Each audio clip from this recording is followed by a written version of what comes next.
The story begins beneath the towering stone walls of a majestic northern fortress. Duke Ilian stood resolute, his armor gleaming in the dim light as his troops lined the battlements behind him.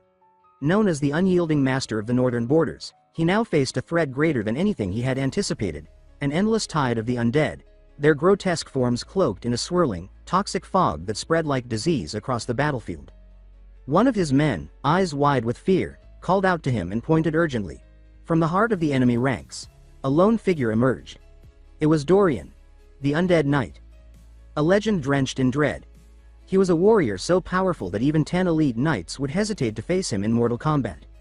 A grim-faced soldier turned to the Duke and proposed a retreat, suggesting they brace for a siege. He insisted there was no hope of victory with their current numbers. But Duke Ilian rejected the idea outright. He declared that if the city gate were to fall, the entire nation would fall with it.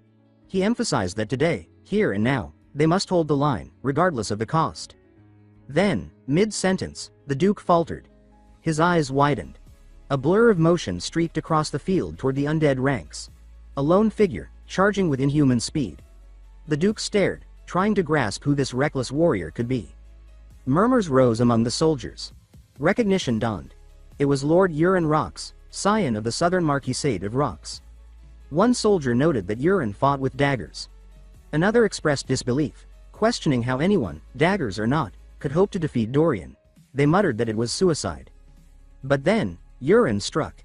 His daggers slashed through Dorian, and the monstrous knight's armor and flesh began to dissolve as if submerged in acid. Shock rippled through the ranks. More undead approached, but Urin moved like a phantom, his blades slicing through corpses that crumbled into melting heaps. The men could hardly believe their eyes. One of them muttered in awe, asking if Urin might be a saint sent from heaven. Another scoffed, calling the idea laughable. Urin, however, was no saint. He fought with a cold, precise purpose. Invisible to the others, glowing system messages flickered before him. They reported gained experience and a level up in the Firebone Mountain technique, a poison that ate through the very marrow of the undead. The 10,000 poisons absorption technique had also activated, devouring the surrounding miasma and fueling the progression of the 4 heavenly poison arts.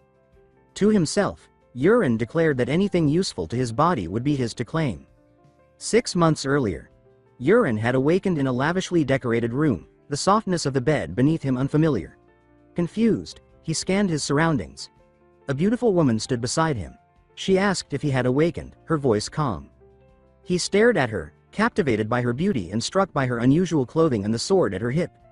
She asked about his condition, but before he could respond, she informed him that she would summon the priest immediately and exited the room before he could question her further. Left alone, Urin tried to make sense of the situation. As he turned to the mirror, what he saw stunned him. He let out a startled cry, staring at the reflection of a chubby, childlike figure where his mature, attractive body had once been. He couldn't believe it. He convinced himself it had to be a dream. Perhaps if he slept again, he'd wake up in reality. The door opened again. A man in priestly garb entered, greeting him as young master. Behind him came another figure. An older man whose commanding presence was impossible to ignore. The moment he laid eyes on Urin, his face contorted with fury. He seized Urin's hand and scolded him, calling him a disgrace and demanding to know if he had finally chosen to wake up. Urin had no idea who the man was, but his overwhelming presence was terrifying. The priest stepped in, urging the elder to wait with punishment since the young master had just regained consciousness. Reluctantly, the man backed down, persuaded by the priest's reasoning. After a brief examination, the priest reported that Urin's mental state seemed stable and his wounds were nearly healed. He expressed cautious relief. But the older man dismissed the relief with disgust. He snarled that he would have preferred Urin to remain unconscious, or dead. He then accused him of assaulting his fiancée and declared that he was a monster. He reminded him that he was already 19, that his younger brother had awakened his aura, while he, the eldest son, only grew fatter and more useless by the day. Urin, bewildered, silently questioned what an aura even was. The older man then ordered him to apologize to his fiancée the moment he could walk again. When Urin asked who she was, the man shouted that her name was Alia and warned that if she didn't forgive him, his life was finished. Cornered, Urin nodded and muttered a shaky agreement. The man ended the lecture with a final threat. He was not to bring further shame to the Rox family. At the mention of the name Urin Rox, a chill ran through the young man's spine. He suddenly understood. He was Urin Rox. and the furious man before him could only be one person, Marquis Wellington Rocks. Unthinkingly, he spoke the name aloud. Wellington's fury exploded. Enraged that his son dared use his first name, he struck him hard. Urin's body flew across the room and hit the ground with a thud. Servants rushed to restrain the Marquis as Urin lay stunned, barely conscious. Even as pain clouded his vision, part of him clung to the hope that this was all a dream. But then he woke again. Still dazed, he blinked at the ceiling. Another woman entered, her white hair unmistakable. She asked if he had awakened. He called her Aaron, and she confirmed her name, watching him curiously as he clutched his head in despair. He asked her if he had tried to chase Alia and was beaten unconscious. Aaron, surprised by his formal tone, said yes. Lady Alia had struck him down when he tried to assault her. Realization crashed down on him. He was doomed. The full horror of his situation settled in. He was inside the web novel he himself had written. Worse still, he hadn't become the protagonist. He had become Urin Rocks, a pathetic villain who tormented the hero and died like a fool in a back alley. He panicked, refusing to accept it. He screamed that this wasn't just a webtoon. Aaron, confused, asked what that word meant. Urin began to cry. He remembered every shameful detail he had written about Urin Rocks: lazy, talonless, arrogant, relying solely on his family's name. In the novel, he lost Alia to the hero, then tried to kill the protagonist in a fit of jealousy and died in disgrace. He wondered how he could possibly survive in this world. He had no idea what talents Urin might have. But then he remembered something crucial. He had written this story. He knew about secret opportunities and hidden treasures the protagonist hadn't discovered yet. He had to act fast. Trying to get up, he stumbled. The weight of his bloated body made movement difficult. Aaron rushed to him, asking if he was all right. He brushed her off. She urged him to rest. Suddenly, he froze. He realized something was missing, something he had expected to see.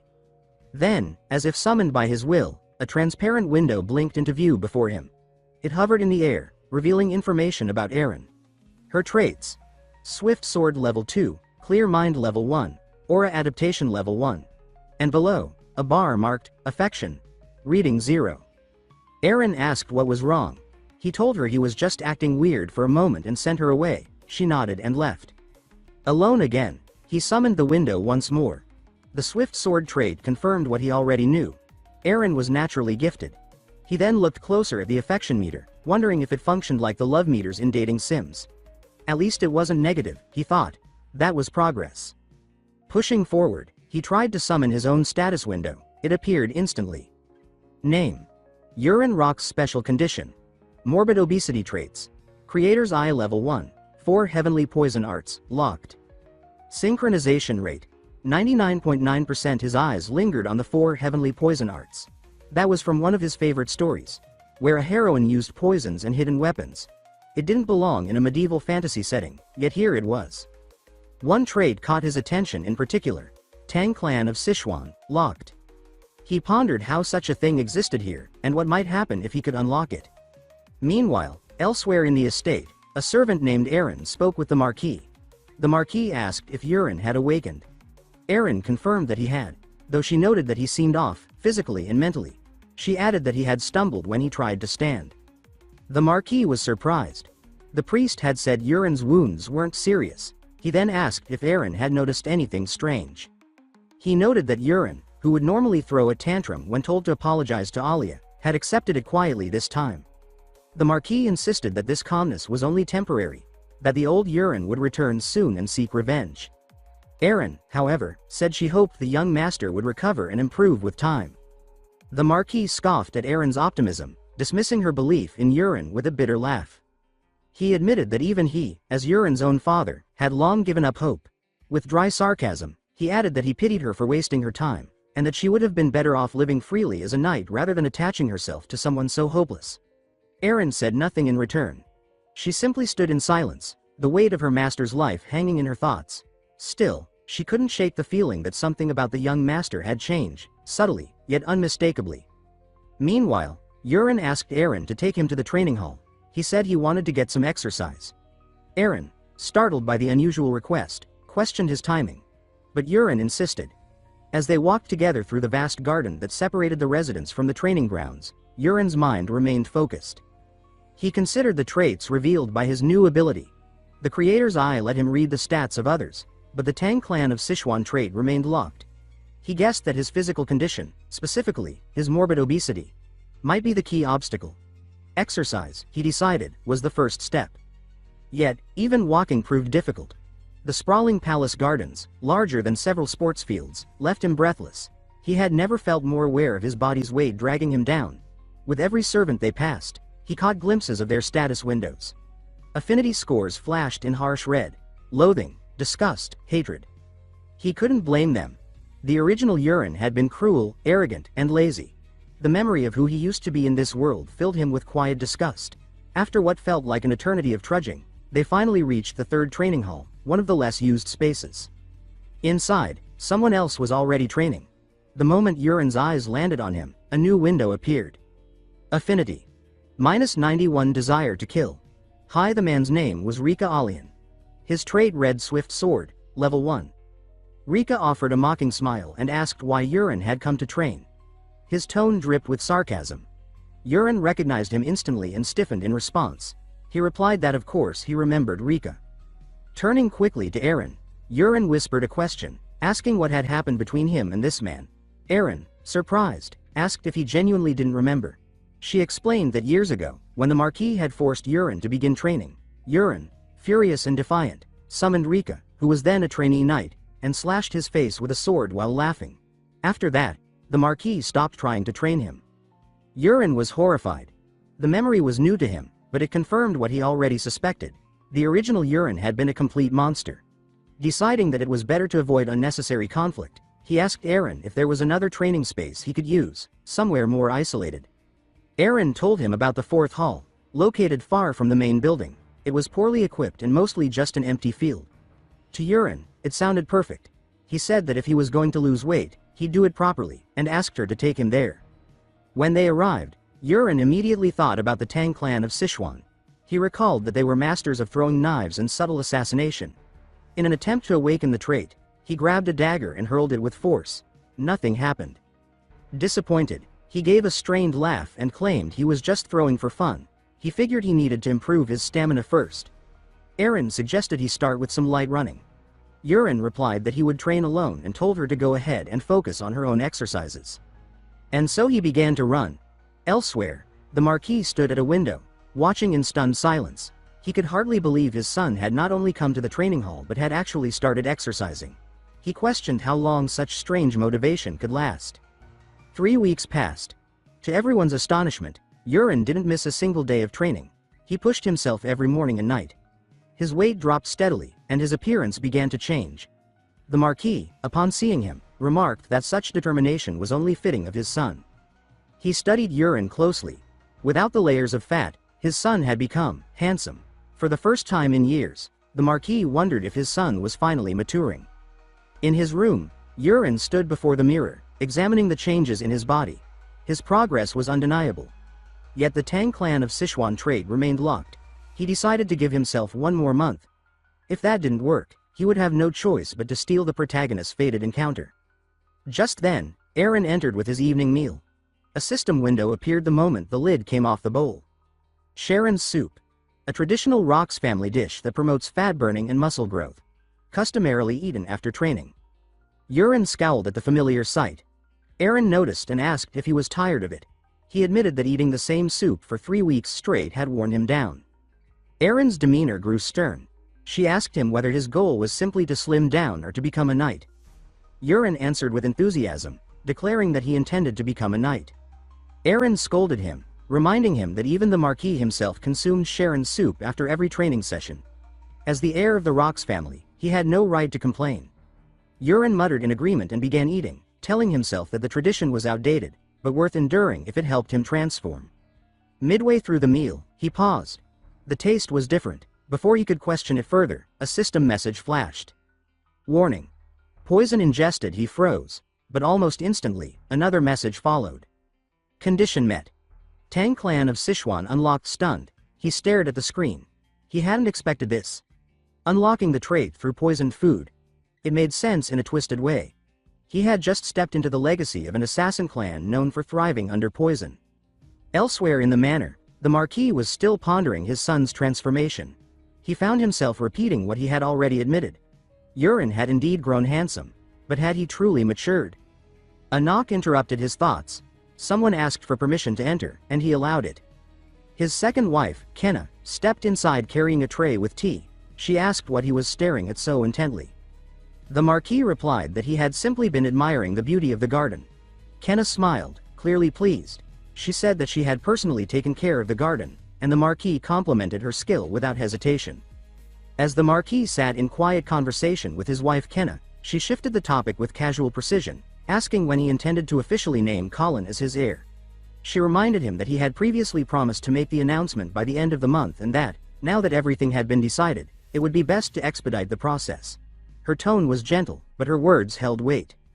The Marquis, momentarily caught off guard, hesitated. He said that the situation might take longer than expected. Kenna frowned subtly and reminded him again of his commitment. She emphasized that he had given his word. Colin was to be declared heir this very month. The Marquis sighed and explained that recent developments had complicated things. He said that, as she had probably heard, Yurin had shown signs of a sudden awakening. As the eldest son of House Rocks, Yurin could still become a worthy successor if his current progress continued. The Marquis added that it would be foolish to overlook his efforts so quickly. Feigning warmth, Kenna agreed. She said that she, too, had heard about Yurin's change, and admitted she had been worried about him. Now, however, she claimed to be relieved by the news. She added that it must be comforting for the Marquis as well, to see his eldest son finally act with some sense. The Marquis chuckled, but his laughter was tinged with sarcasm. He said that it was amusing how a single slap from a woman could do what years of discipline couldn't. When Kenna asked again about the matter of succession, the Marquis explained that 3 weeks of training wasn't enough to base such a decision on. He said that he preferred to observe Yurin a little longer. However, he gave his word that if Yurin regressed, the title would immediately pass to their first son, Colin. Satisfied, at least on the surface, Kenna invited him to join her in the bedroom once he finished his work. She left the room with graceful composure, but once out of sight, her face darkened. The rage simmering beneath her elegant exterior surged to the surface. Her expression twisted with fury, and she silently vowed revenge on Yurin Rocks. Meanwhile, Yurin himself remained seated in his room, still processing what had just occurred. The notification from the system echoing in his mind. The Tang clan of Sichuan trait had been unlocked. He thought about how absurd it was that ingesting poison was the requirement. Then, he recalled the details listed in the Sharon Soup's system description and tried scrolling further down. There, in the extended notes, he found an update in the database, an annotation about the Han Yang herb. It was noted as a medicinal plant with faint paralytic properties. In small doses, it was harmless to adults, but with accumulation, it could gradually lead to paralysis and, eventually, death. Erin's voice snapped him back to the present. She asked why he had stopped eating. Snapping out of his daze, Yurin resumed eating with exaggerated enthusiasm. As he chewed, his thoughts sharpened. Someone had poisoned him. But who? He remembered the plotline from his own novel. Around this time, Colin was supposed to be officially declared heir. If that was delayed because of Yurin's sudden training, then whoever had a stake in Colin's rise must have decided to act. His suspicions began to form quickly and pointedly. Another system message popped up. Condition met. Weak paralysis poison unlocked. After finishing the last spoonful of soup, Yurin smiled strangely and told Erin that the dish was so delicious it had brought him to tears. He asked her to leave him alone for a while. Erin accepted with a polite nod, wished him a good night, and exited the room. Alone again, Yurin summoned his status window. It opened with a shimmer, displaying his current condition, still overweight, mildly poisoned, with minor muscle soreness from training.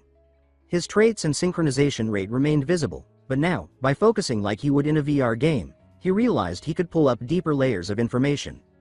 Focusing on the Tang clan of Sichuan trait brought up 3 subcategories: poisons, hidden weapons, and martial arts. All were still locked, but accessible. He decided to start with the poison section. A massive list appeared: weak paralysis poison, truth serum, soul-killing smoke, and more. All were locked, gated behind a leveling system.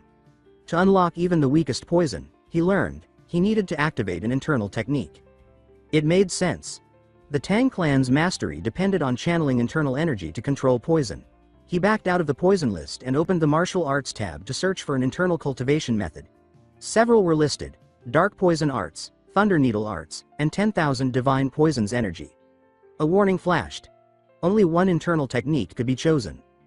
As a longtime fan of wuxia, the choice was obvious. The dark poison arts specialized in poison, the thunder needle arts leaned toward concealed weapons, but 10,000 divine poison's energy promised mastery of both. It required longer training, but it offered more versatility. He selected it without hesitation. Instantly, he felt something shift within his mind. The incantations and energy pathways of the technique embedded themselves in his consciousness like muscle memory. He stripped off his shirt, settled into a meditative pose, and began circulating the energy. For the first time, he felt the flow of qi, his body's life force, moving through his meridians. He guided it deliberately, focusing it into his dantian, the central energy node of the body. Time disappeared. Morning arrived, and he hadn't slept at all. Yet, he felt no fatigue. In fact, he felt invigorated, his limbs brimming with energy. He could even sense the life around him. He could count the birds outside his window by sensing their energy alone. He discovered that by directing qi to his head, he could now summon the system interface without a mirror. His progress showed 10,000 divine poison's energy, level 1, 10%. He sensed a familiar aura approaching. The door opened. Erin stepped in to wake him and noticed the untouched bed. She commented that he hadn't slept. Yurin confirmed it. She urged him to rest and skip training, but Yurin refused. He insisted that he felt excellent and couldn't afford to waste time. Erin, reluctant but understanding, agreed to prepare breakfast before his session. As she closed the door, she paused and wondered aloud when the young master had begun developing muscle. Later that morning, Yurin stood at the training field, holding a dagger. As he took aim, a crosshair flickered into view before his eyes. Just like in a first-person shooter game. He grinned and threw the dagger. It struck dead center. Erin, who had been watching, stared in surprise. A system window appeared. Hidden weapons trait unlocked. She asked what he had just done. Yurin, feigning ignorance, said he didn't know, that maybe it was the result of a month of training. He glanced at her and noticed something new. She was flustered. It was the first time he'd seen her genuinely surprised. Deciding to test his limits, he drew another dagger. As he threw, he felt a surge of internal energy, fiery and precise, rising from his core. The blade rocketed through the air, struck the center of the target, and shattered it completely. Erin gasped, covering her mouth in shock. Emboldened, Yurin turned to her. He asked if she could sense anything strange coming from him. Erin shook her head. She said there was nothing unusual, only that his weight loss since yesterday was dramatic. She added that while his steady progress had been visible, today's change was especially striking. Yurin realized then that Erin couldn't detect qi. No one could. Internal energy was unique to him in this world. He understood what that meant. He possessed a power no one else had access to, a secret weapon. With a smile, he picked up another dagger and threw it again, this time, splitting the first blade still stuck in the target. Erin, stunned, asked if she could try. He agreed. She threw a dagger. It missed completely. Yurin laughed, remarking that he had finally found something she wasn't good at. Erin frowned, clearly annoyed. At that moment, a system window appeared before Yurin, glowing faintly in the air. It announced the completion of the memory of Sachendunga and the unlocking of a new skill, Straight Strike. The description explained that this ability enhanced the force and speed of his throws, not just with familiar weapons, but with anything from stones to wooden sticks to iron swords. Anything he held could become, momentarily, a weapon of deadly precision. As Erin remained puzzled by her failed attempt with the dagger, Yurin silently picked up a broken wooden sword from the rack nearby. Without a word, he asked her to take a few steps back. Erin, surprised by the request and even more confused by the object in his hand, watched warily, not knowing what he intended. Yurin felt a surge of internal energy rush from his dantian, coursing through his arms and into the blade. He hurled the broken sword with precision.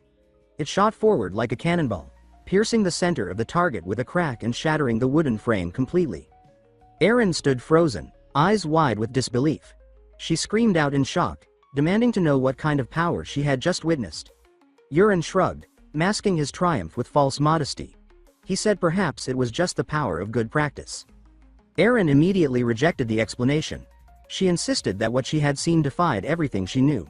No amount of training could produce such destructive force from a broken wooden sword. Then, with a shift in tone, Yurin addressed her seriously. He said that he was well aware she reported everything he did to the marquee. The sudden admission caught Erin off guard. She didn't deny it. Yurin, however, didn't scold her.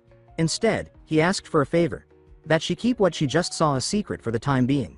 He explained that he was currently conducting personal experiments, and promised to reveal everything to her in due time. He simply asked for patience. Aaron hesitated, then nodded in agreement. Later that evening, Yurin observed one of the palace chefs, Pero, leaving the kitchen. Activating the creator's eye, Yurin examined him. A status window appeared. Poisonous touch, level 1, agile movement, level 1, and affinity, neutral. That was all he needed to confirm his suspicion. The trait poisonous touch explained how the poison had ended up in his food. Yurin narrowed his eyes. This was the man who had tried to kill him. Now it was time for a real test. Focusing his energy, Yurin activated the weak paralysis poison skill from a distance. The result was instant. Pero's body went rigid mid-step and collapsed onto the cobblestone pathway, unmoving. A new system window appeared above him, displaying a timer. Paralysis duration 1 hour. Yurin approached calmly, lifting the chef's frozen body over his shoulder. He carried him to a quiet alley behind the palace grounds. As Pero began to regain some movement in his eyes, Yurin knelt beside him and began to speak. He asked if Pero understood who he was and threatened him plainly, stating that if he wanted to live, he would answer everything truthfully. Since Pero couldn't speak yet, Yurin introduced a simple method. Blink once for yes, twice for no. Pero blinked once to show understanding. Yurin's first question came sharp and direct. Was he the one who had poisoned the soup? One blink. Yes. He followed with another. Was the poison used the Han-Yang herb? Again, one blink. Yes. Then came the question that mattered most. Was it Martianess Kana who had ordered the poisoning? This time, Pero blinked twice. No, Yurin's gaze narrowed. He warned Pero that lying would cost him his life, claiming he could tell when someone wasn't being truthful. He repeated the question, more forcefully this time. Was it Kana? Pero hesitated for a moment, but again blinked twice, no. This time, Yurin believed him. He saw no fear in Pero's eyes, no hesitation that hinted at deceit. The answer felt honest. If Kana wasn't behind it, then someone else was pulling the strings. Yurin decided not to press further, yet. He pulled out a small object wrapped in cloth and forced it into Pero's mouth. He then told him that what he had just ingested was a rare form of paralysis poison, one that would slowly liquefy his organs within a month if left untreated. Yurin said he alone possessed the antidote and warned Pero that if he didn't obey every order, he would suffer a slow and agonizing death. When Yurin asked if he understood, Pero blinked once, wide-eyed with terror. Satisfied, Yurin placed a hand on Pero's forehead and released the poison's grip. Pero gasped as movement returned to his limbs. Now able to speak, Yurin asked him one final time, who gave the order? Pero answered. The name came out with difficulty, Knight Commander Karax Levington. Yurin immediately recognized it. Karax was Kana's older brother, a man who had risen to power only due to her influence and marriage to the Marquis. Pero explained that Karax had given him the order to kill Yurin within the year, under the pretense of illness. Yurin's suspicions were confirmed. Kana might not have issued the command directly, but her hand was still present. Karax was acting as her proxy. Still, Yurin pushed the revelation aside for now. This wasn't the moment to strike. Instead, he handed Pero a folded sheet of parchment. It was a list, various poisons, categorized and detailed. He told Pero that with his knowledge and black market access, he would be responsible for obtaining all the items listed. He said that Karax's gold would be more than enough to fund it, and that he was to start gathering them immediately, beginning with whatever he had in stock. When Pero nervously asked why he needed so many poisons, Yurin silenced him with a glare. He said that asking questions wasn't part of the deal. Pero shrank back and swore obedience. Before letting him go, Yurin gave one last command, a cruel, ironic twist. From now on, Pero was to make sure every bowl of his soup contained a dose of Han-Yang herb. Pero looked horrified, his face pale with disbelief. Yurin laughed openly, amused by his own theatrical sense of control. As Pero hurried away, Yurin thought to himself how easily the cook had swallowed the bluff. The poison he'd been fed was nothing more than dried leaves. The real lesson here wasn't about fear, it was about control. Yurin looked up at the night sky and reminded himself of the urgency. He still had to master the martial arts of the Tang clan of Sichuan as fast as possible. Events were accelerating. If the world followed the plot he had written, then something terrifying was just around the corner. That night, as the moonlight bathed the stone corridors in silver, Pero returned with a cloth bundle pressed to his chest. Inside were the poisonous herbs he had on hand, ingredients he had never dared to carry so openly before. Yuren, waiting in the quiet of his room, watched the cook approach with cold calculation. As soon as the bundle was opened, a system window blinked into existence before Yuren, listing each herb and its properties in precise detail. With the creator's eye assisting him, he identified every poison with effortless confidence. Pero, visibly surprised, asked how Yuren could name such rare and obscure toxins without hesitation. Yuren, keeping up his charade, claimed that this knowledge was trivial for someone like him, though in truth, he relied entirely on the system's information.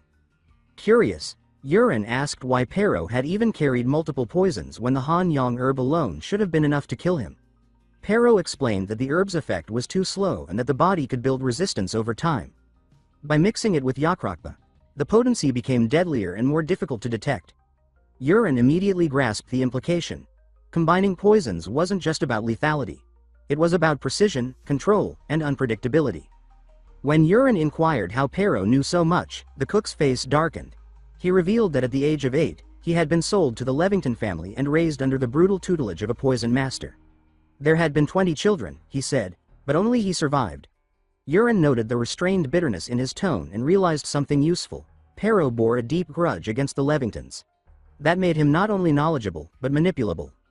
Pleased with the information, Yuren praised him and dismissed him for the night. Once alone, Yuren prepared for his next stage of training. Without hesitation, he took each herb and consumed it raw. As expected, a barrage of system messages flooded his vision, noting the ingestion of multiple poisons. Another message followed. The body of 10,000 divine poisons is absorbing toxic compounds. But then a warning flashed across the window. Danger. Poison threshold exceeded. Immediate breathing meditation required. Without delay, Yuren dropped into a seated position and began deep meditation. He focused every bit of will into circulating the energy of his internal technique. His goal was clear. He had to reach the second stage of the 10,000 divine poisons energy. His survival depended on it. By the time dawn arrived, his body was still and composed. The door opened quietly, and Erin entered with the intent to wake him. Her eyes widened in disbelief as she took in the sight before her. Yuren sat shirtless, his skin gleaming with sweat, muscles newly defined and carved with the lean strength of someone who had trained for years, not hours. She stared, speechless. At that moment, another system window appeared before Yuren. 10,000 divine poisons energy, advanced to stage 2. New martial art acquired. Little dragon step poison techniques unlocked. Venom pulse, lingering fog, bone-freezing needle. Erin, baffled, asked what had happened to him, but before Yuren could respond, she gagged, covering her nose. The foul stench surrounding him made her recoil. Yuren quickly realized what it was. Just like in the novels, when internal energy surged and martial breakthroughs occurred, the body expelled impurities. He glanced down and grimaced. It was worse than he imagined. He moved to open the window, but Erin shouted for him to stop. She ordered him to head straight to the bath before the smell killed someone. Yuren raised his hands in surrender and obeyed. After washing away the stench of toxins and sweat, Yuren joined Erin again, and together they made their way to the training grounds. As they walked, he began experimenting with his new footwork. Little dragon step, a fluid and unpredictable movement style ideal for evasion in sudden bursts of speed. Each motion felt strange at first, like walking on uneven ground. Erin watched him with concern, asking if he was feeling all right. She noted that he looked like a drunk stumbling through the halls. Yuren laughed and said he was fine, waving off her concern. She remained unconvinced and asked if he really intended to visit the first training hall, pointing out that it would be crowded with knights today.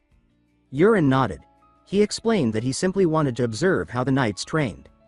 As they entered the hall, heads began to turn. Whispers sparked.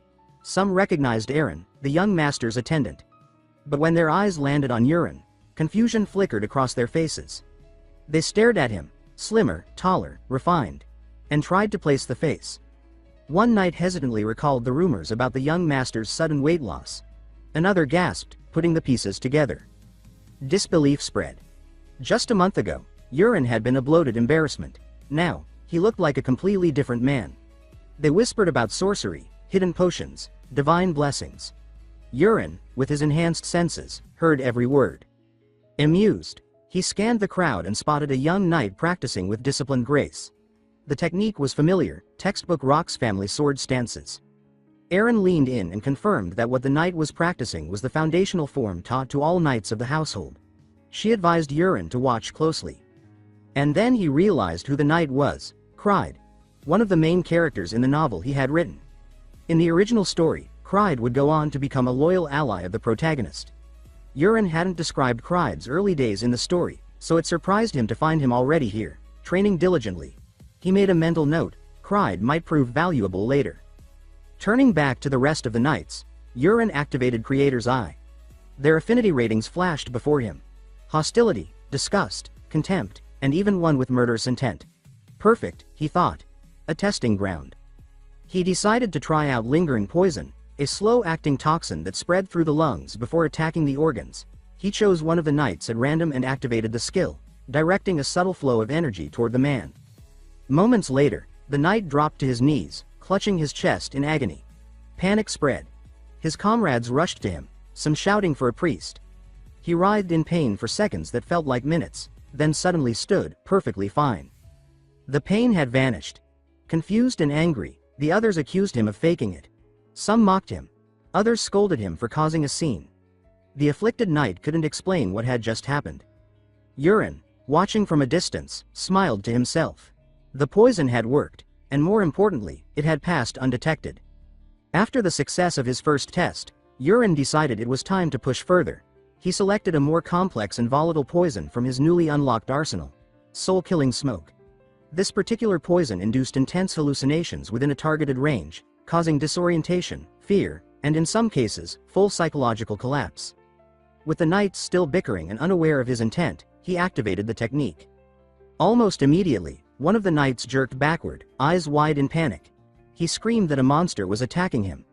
The others turned, confused, until the illusion took hold across the group.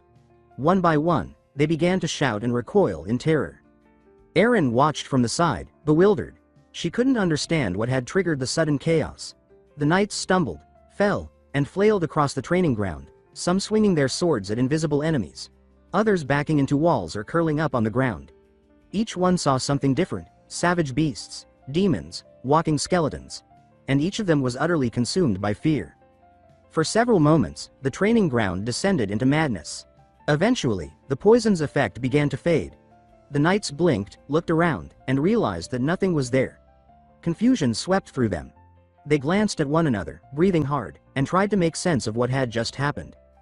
Aaron, watching from a distance, determined that pushing the test any further might provoke actual injury, or worse. He felt a quiet satisfaction. The poison had worked flawlessly. Turning to Aaron, he said the area had become too chaotic for proper training. He suggested they leave and head instead to the 4th training hall. She agreed, though she remained distracted by the bizarre scene they were leaving behind. As they made their way through the palace grounds, a maid called out to Aaron and informed him that he had a visitor. She announced that Lady Ilia Marcus had come to see him. Inside the guest room, Ilia sat waiting, her resolve firm. She had come today to end the engagement once and for all. She had tolerated too much, and the incident that had led her to strike Aaron weeks ago had been the final straw. Aaron, aware of who was waiting, braced himself. He recalled that in the original story, this was the point when Ilia Marcus began to demand the annulment of their engagement. The original Aaron had selfishly refused, dragging the situation out. Aaron sighed. He had no intention of repeating that mistake. When he entered the room, Ilia looked up, and froze. The man standing before her wasn't the spoiled, bloated noble she had known. He was lean, composed, and disturbingly calm. She didn't even recognize him. She asked who he was, genuinely confused. Aaron answered that it was him, Aaron Rocks. Her confusion deepened. She mentioned the rumor she'd heard, that he had lost weight through training, but admitted she dismissed it as nonsense. What she saw now didn't seem possible. How could he have changed so drastically in such a short time? Aaron responded plainly. He said he had trained hard, and that after she struck him, he had reflected on himself and realized the need to change. Ilia eyed him warily, questioning his intentions. She wondered aloud if he was planning some form of revenge, if this sudden humility was a trap. Aaron denied it without hesitation. Then, unexpectedly, he dropped to one knee and thanked her. He said it was because of her that he had come to his senses. He apologized deeply for his past behavior. He acknowledged her right to sever the engagement if she wished, and said he would accept her decision. Stunned, Ilya asked again who he really was. Yurin answered without flinching, Yurin Rox, the former scoundrel. His apology was genuine, and for a moment, she was at a loss. Yurin, watching her reaction, thought quietly to himself that the incident hadn't truly been his fault, but that of the body's previous occupant. Still, he had a reason for asking forgiveness beyond guilt. He activated Creator's Eye and brought up her status window. Traits: Kingdom Toppling Beauty, Sword Queen. Preference level: -16, Hatred. The data told him everything. Ilya wasn't just another noble daughter, Sword Queen was a trait of immense power. It guaranteed that she would grow stronger over time, surpassing her peers, and in the story, she eventually saved the protagonist during his darkest moment. She also personally defeated one of the main antagonists. Yurin concluded that even if they ended their engagement, earning her favor was crucial. An ally like her could shift the tides of fate. Ilya ordered him to stand, asking if he truly meant what he said. Yurin confirmed with unwavering conviction. She demanded he swear an oath, one with real weight. As her aura flared and pressed down on him, Yurin recognized the moment. This was the same scene she had with the protagonist in the original story. Not him. He smiled internally and activated the 10,000 divine poison's energy. The pressure of her aura washed over him and vanished, completely repelled. Ilya's eyes widened. She had never experienced her aura failing before. Yurin seized the moment and solemnly swore never to return to his old ways. After a long pause, Ilya finally relented. Her voice softened slightly as she said she would be watching him closely from now on. One mistake, she warned, and the engagement would be over for good. Then, without another word, she turned and left. Yurin stood there in quiet amazement. She hadn't broken off the engagement. That, more than anything, surprised him. Outside the room, Ilya encountered the Marquis. He asked if she had come to a decision about the engagement. She responded that she had. She would not break it off. The Marquis, clearly caught off guard, asked her why. Ilya paused, seeming unsure herself. She said that she had heard rumors about Yurin's change and came to see for herself.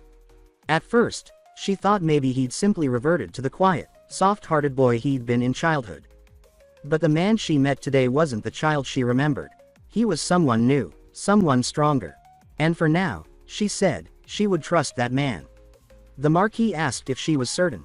Ilya, her expression unreadable, said that she was. Ilya's voice carried sharp steel as she added that if Yurin ever reverted to being the disgrace he once was, she would personally beat him to death with her own hands. The Marquis, rather than offended, burst into hearty laughter. He said that he admired her fiery nature and asked her to take good care of Yurin, as only someone like her could keep him in line. She declined his invitation to stay a few more days at the estate, explaining that she had told her father she was coming to break off the engagement. Remaining any longer would raise questions. The Marquis urged her to see Yurin before she left, but she refused again, saying that he was likely training, and she had no intention of disturbing him. Later that day, the Marquis summoned Yurin to his office. When Yurin entered, his father pretended not to recognize him, joking about the stranger in front of him. For a moment, Yurin panicked, thinking perhaps the Marquis had uncovered the truth about his identity. But the Marquis then laughed and told him how proud he was of the discipline and effort his son had shown recently. He then asked if Yurin knew why he had been summoned. Yurin answered confidently, saying he believed it was time to begin his formal training as a knight. The Marquis nodded, surprised by his perceptiveness, and said that indeed, it was time to teach him the swordsmanship of the Rox family. However, Yurin had another idea. He said there was something else he wanted to pursue. When he told the Marquis he preferred to learn the art of throwing weapons instead of traditional swordplay, the room froze. The Marquis stared at him in disbelief before scoffing, calling such techniques disgraceful tricks used by thieves and rogues. He added that throwing a dagger was worthless, useless against a knight's armor and even less effective against the scales of a creature like a Burek. But Yurin pressed the matter, proposing a wager. If he could hunt a Burek using only a dagger, the Marquis would train him personally. The Marquis, irritated by what he called childish defiance, insisted that no amount of training could allow someone to pierce a Burek's scales without aura. Even with 100 years of practice, he claimed, it would be impossible. Yurin pointed out that if the Marquis was so certain of his inevitable failure, there was no reason to refuse the bet. Amused by what he believed would be a valuable lesson in humility, the Marquis finally agreed. The terms were set. If Yurin succeeded, the Marquis would recognize his preferred path and train him accordingly. If he failed, he would abandon his ambitions and follow his father's will without further argument. Yurin, confident and more excited than ever, immediately began preparing. He knew how tough the Burik's scales were. After all, he had ridden the creature into existence himself. That night, he planned to consume more forbidden herbs to elevate his 10,000 divine poisons energy to the 3rd star, hoping to gain the edge he needed. Later that evening, Eren visited him with a message from the Marquis, confirming the time of the trial. Noon the next day, in the first training hall, Yurin asked her if she knew about the bet. She replied that everyone in the palace knew, and that most of them were laughing about it. She said the prevailing rumor was that Yurin would either faint or flee in terror at the sight of the monster. In their eyes, he was still the laughingstock of the estate. When he asked if people would come to watch, Eren confirmed it. The hall would be full. The Marquis hadn't restricted attendance, and the spectacle had spread like wildfire. Yurin muttered that the whole thing had turned into some kind of twisted arena event. He asked for her opinion, and Eren replied calmly that she believed tomorrow would be his day. That night, Yurin reached the 3rd star in his internal technique. When the day of the challenge arrived, the first training hall was packed. Servants, knights, nobles, everyone had gathered to witness the show. Yurin entered and found the crowd buzzing with anticipation. The Marquis asked if he was ready. Yurin glanced at the sea of onlookers. The Marquis, feigning innocence, claimed he had only told his personal mage, and somehow the news had spread. He warned Yurin not to embarrass the rock's name in front of such a crowd. At that moment, a senior mage stepped forward and began the summoning ritual. Yurin watched, eyes wide. It was the first time he had seen magic performed live, and it mesmerized him. Then the ground trembled. A surge of electricity snapped through the air as dust exploded outward. A towering beast emerged from the summoning circle. The Burik. The monster, roughly 150 centimeters tall, had the grotesque shape of a bloated sea creature twisted by magic. A faint aura of static crackled around its body. The crowd recoiled in horror. Yurin, however, watched it with a strange mix of curiosity and nostalgia. He recalled creating the Burik on a whim, while eating sashimi at a cheap restaurant and struggling to meet a publishing deadline. Without its limbs, it might have even looked cute. Without warning, the Burik lunged. The spectators screamed, but the Marquis raised his hand and ordered the knights not to interfere. Yurin cursed under his breath, annoyed that no one had warned him the beast would attack the moment it was summoned. Still, the creature's movements weren't particularly fast. Yurin took a steady breath, analyzing its scale patterns. The moment he focused, a crosshair appeared in his vision, his internal energy reacting, locking onto the beast's weak point. He threw the dagger with perfect precision. The blade whistled through the air and struck directly beneath the Burik's arm, an exposed, scale-less joint. The monster let out a shriek and collapsed. Dead. Silence blanketed the hall. A heartbeat passed, and then the crowd erupted in cheers. They shouted Yurin's name, praised the impossible feat, and called it nothing short of miraculous. Yurin stood quietly, trying to process what had just happened. He had killed the beast in one hit. The Marquis was speechless. He turned to his son and demanded to know how he had done it.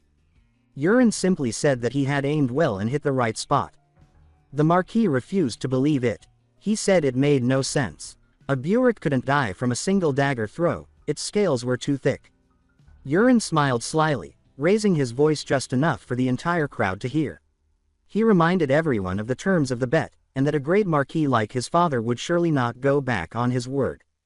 The Knight Commander stepped in, trying to preserve the Marquis's pride. He explained that Yurin's throw had landed in a rare unarmored gap, and that this had to be pure luck. The Marquis, clearly unsettled by what had just unfolded, insisted that the bet be redone. Yurin, however, stood firm and refused. The Marquis, not one to give up easily, proposed a new condition. If Yurin managed to win again, he would grant him a single wish, no matter what it was. But if he failed, he would have to submit to his original path and learn the swordsmanship of the Rock's family as planned. This time, the opponent would not be a monster like the Burik, but a knight. Yurin paused only for a moment before agreeing. He recognized the opportunity immediately, especially when he spotted Knight Commander Karox Levington among the crowd. For a brief moment, he considered the idea of challenging Karox himself. Humiliating him in public would be satisfying. But Yurin quickly discarded the thought. It was too soon. Karox still served as his connection to the supply of rare poisons through Pero. For now, it was smarter to leave him untouched. He turned to the Marquee and admitted that it wouldn't be fair to pit him against a full-fledged knight. He requested that the duel be held instead against a trainee knight. The Marquee, intrigued by his sudden humility, accepted. Then came the twist. Yurin asked for the right to choose his opponent himself. The Marquee agreed, curious to see where this was going. Without hesitation, Yurin named his choice, Cried. Cried stepped forward when summoned, offering a respectful bow. The Marquee gave him a mission, one he didn't expect. He told Cried that his task was to face Yurin in a duel and, if necessary, correct his misguided path. Cried was visibly shaken by the order. He looked to the Marquee in disbelief, but the Marquee asked if he was unwilling to carry it out. Cried swallowed his hesitation and accepted. Yurin, sensing the discomfort, told him not to worry, he would make it simple. He announced that he would throw only 3 daggers.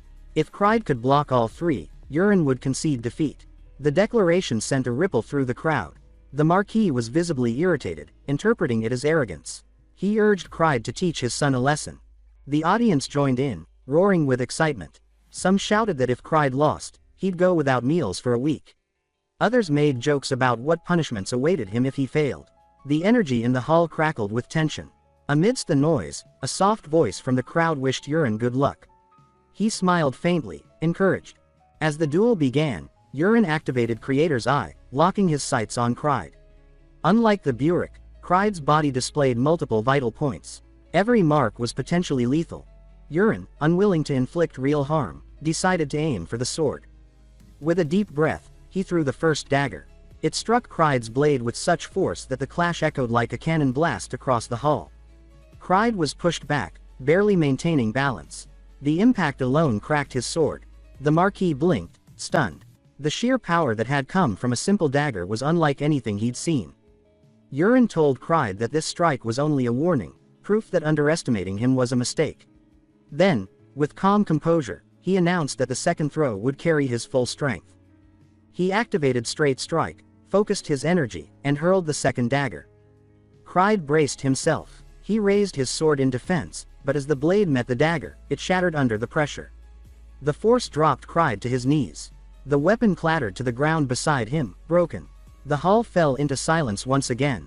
The Marquee began to speak, requesting a private conversation with Yurin to settle the matter. But Cried interrupted. He said that the bet wasn't over, there was still 1 dagger left. The Marquee tried to wave it off, but Yurin turned to Cried and asked him directly. He asked if Cried was truly willing to end things like this, without a final result. He reminded him that a knight's pride demanded victory or defeat, not ambiguity. Cried lowered his head, gritting his teeth. Then, suddenly, he stood and demanded a replacement weapon. His aura flared to life, vivid, wild, and undeniable. The crowd gasped. The berserker trait had awakened. Yurin wasn't surprised. He had written this very scene into the story. Cried, pushed to his physical and emotional limit, would unlock his aura and reveal his true potential. This, Yurin thought, was the perfect opportunity to test one of his more advanced techniques. Cried now stood, sword in hand, exuding a blazing aura that rivaled veteran knights. The Marquee, though impressed, grew concerned. Yurin showed no fear, only quiet confidence. The final throw began. Yurin channeled his internal energy and activated the curved mountain technique, which sent the dagger into a spiraling, unpredictable trajectory. Cried narrowed his eyes, confused by the strange movement. He assumed Yurin was mocking him, and his frustration flared.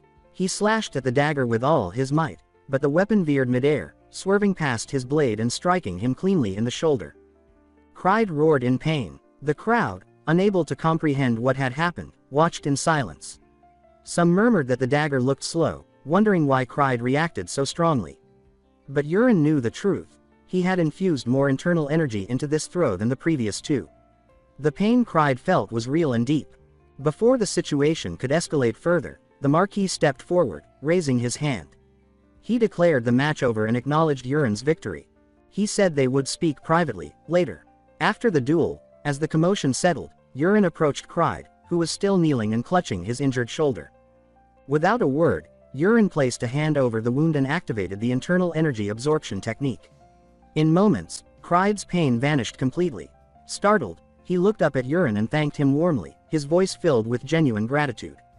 He apologized for underestimating him, admitting that when he first saw the final dagger moving slowly, he had thought Urin was mocking him. But now, he said, he understood, it was no trick, but a masterfully executed technique. Cried continued, concluding aloud that such a refined skill couldn't have been learned in just a month. Therefore, Urin must have been hiding his power all along. His imagination ran even wilder. He speculated that perhaps Urin was secretly part of an elite group dedicated to protecting the Rock's family, enduring years of humiliation in silence as a selfless shield against hidden enemies. Urin listened, increasingly amused, realizing that Cried's personality skewed toward wild theories and conspiracies. When Cried offered his unwavering service, pledging to assist in the fight against any secret enemies that might surface, Urin noticed a change in his status window. Cried's affinity had risen to 26, now marked as favorable. Urin didn't bother correcting any of the misunderstandings. He simply nodded, saying they would speak again soon. Cried departed with newfound purpose, shouting that he would spread the truth, that Urin had never been a scoundrel, only a hidden guardian. After he was gone, Erin approached, praising Urin's performance. She said he had fought well and asked curiously about the unusual technique he used at the end. Urin replied that it was a new technique he'd recently developed and asked what she thought of it. Erin admitted that she had already replayed the entire scenario in her head. If it had been her facing that technique for the first time, she said, she would have lost. But now, having seen it, she believed she could block it. Urin smiled, realizing this was due to her clear mind trait, an extremely rare ability. He reminded her that with her talent and years of knightly education, she could have easily become a proper knight had she not become his personal maid. He asked if she was truly satisfied with her current position. The question caught her off guard. Later, the Marquis summoned Urin to his office. When Urin entered and addressed him as, "My lord," the Marquis immediately scolded him, saying that when they were alone, he expected to be called father. Urin was surprised by the sudden informality, but followed suit and spoke plainly, as requested. Then the tone shifted. The Marquis asked about the technique Urin had used in the duel, stating that he had searched through the family's martial manuals and found nothing even remotely similar. He said such a technique couldn't possibly be learned in a single month, not even by a genius. When pressed, Urin replied that he couldn't reveal the entire truth, but he had prepared a story in advance, anticipating this moment. He explained that during one of his training sessions, he had gone to the upper library in search of helpful books. There, he stumbled upon an old tome that fell from a top shelf. When he opened it, strange engravings covered the pages, and a blinding light emerged. Before he could react, the contents had been absorbed into his mind, and the book vanished. The Marquis's eyes widened. He said that such an object could only be a grimoire, a legendary artifact where ancient masters inscribed their techniques to be passed down through generations. Urin, inwardly amused, thought to himself that of course he knew what a grimoire was. After all, he had created the concept himself as part of the story's lore. The Marquis, completely convinced, said that the attic library held so many texts from their ancestors that even he didn't know them all. He added that Urin's discovery was nothing short of divine fortune. Urin nodded, calling it the jackpot of a lifetime. True to his word, the Marquis said he would honor the terms of their agreement. He would no longer force Urin to pursue swordsmanship. Instead, based on the additional clause in the bet, he asked Urin to name his wish. Without hesitation, Urin replied that he wanted the position of heir. The room fell silent. The Marquis, clearly stunned, hesitated. Urin asked, voice laced with sarcasm, if he was going to break his promise now. The Marquis, caught in his own words, admitted he had no choice. It was within his authority, and he would grant the wish. Urin then shifted tone. He said he understood that naming him heir would stir trouble. There would be opposition, and Lady Kenna in particular would cause a storm. Therefore, he said, he would relinquish his wish, this time. The Marquis exhaled deeply and thanked him with heartfelt sincerity. Urin thought to himself that he never had any interest in the position to begin with. Becoming heir meant being shackled to political duties, losing the freedom he needed. Instead, he preferred to hone the martial arts of the Tang clan of Sichuan and roam the world in pursuit of opportunity. The Marquis then asked him to make another wish. Urin said that he wished to establish his own knightly order and appoint both Erin and Cried as its founding members. The Marquis, relieved, said the request was more than acceptable. He added that Erin's talents were too valuable to remain limited to the role of a maid. Urin thanked him and then made one final request. Since Erin would no longer serve as his attendant, a replacement was needed. He proposed Pero, the kitchen worker, and asked that the appointment seem like it came from the Marquis himself. The Marquis eyed him carefully, asking if anything had happened. Yurin simply said he would explain in time. The Marquis, placing trust in him, agreed without further questioning. A quick glance at his status window revealed the Marquis's affinity level had risen to 74. Trust. Later that day, Yurin gathered Eren and Cried and formally declared the formation of his knightly order. He appointed both of them as his founding knights and urged them to continue training with unwavering discipline. Then he introduced their new member, Pero, his new personal servant. Eren looked at Pero with suspicion. It wasn't long before she pulled Yurin aside to ask why he had chosen the cook of all people to replace her. Yurin calmly told her the truth. Pero was a spy. Eren was stunned. He explained that Pero had been sent by Knight Commander Karox and Lady Kenna to poison and assassinate him. Eren was even more confused, asking why he would allow such a person so close. Yurin replied with a faint grin that Pero now only obeyed his orders. Just then, Cried interjected, asking a question of his own. Yurin welcomed it. Cried pointed out that, despite being a small order, there should still be a vice captain. According to tradition, the role should go to the strongest among them. But Cried questioned Eren's strength, saying that she looked too young, too fragile. Yurin agreed with the logic and permitted a duel between them. Eren, calm and composed, swiftly defeated Cried. Afterward, she pointed out the flaws in his technique. His attacks were too predictable. Cried accepted the defeat with grace. Yurin then declared Eren the vice captain of the order, and everyone applauded. As Pero left to prepare dinner, Yurin decided to test a new ability. Watching Pero walk away, he focused on sensing his vital energy, his ki. Then, activating a technique from the Tang clan's internal arts, secret sound transmission, he funneled his energy into a message directed to Pero's mind. Pero froze, wide-eyed. The voice of Yurin echoed inside his skull. Yurin told him he was communicating telepathically. Pero, overwhelmed, immediately assumed it was some form of dark sorcery. Yurin smirked. Pero muttered to himself that his new master must be a black magician, a poison-wielding warlock. Yurin let him believe it.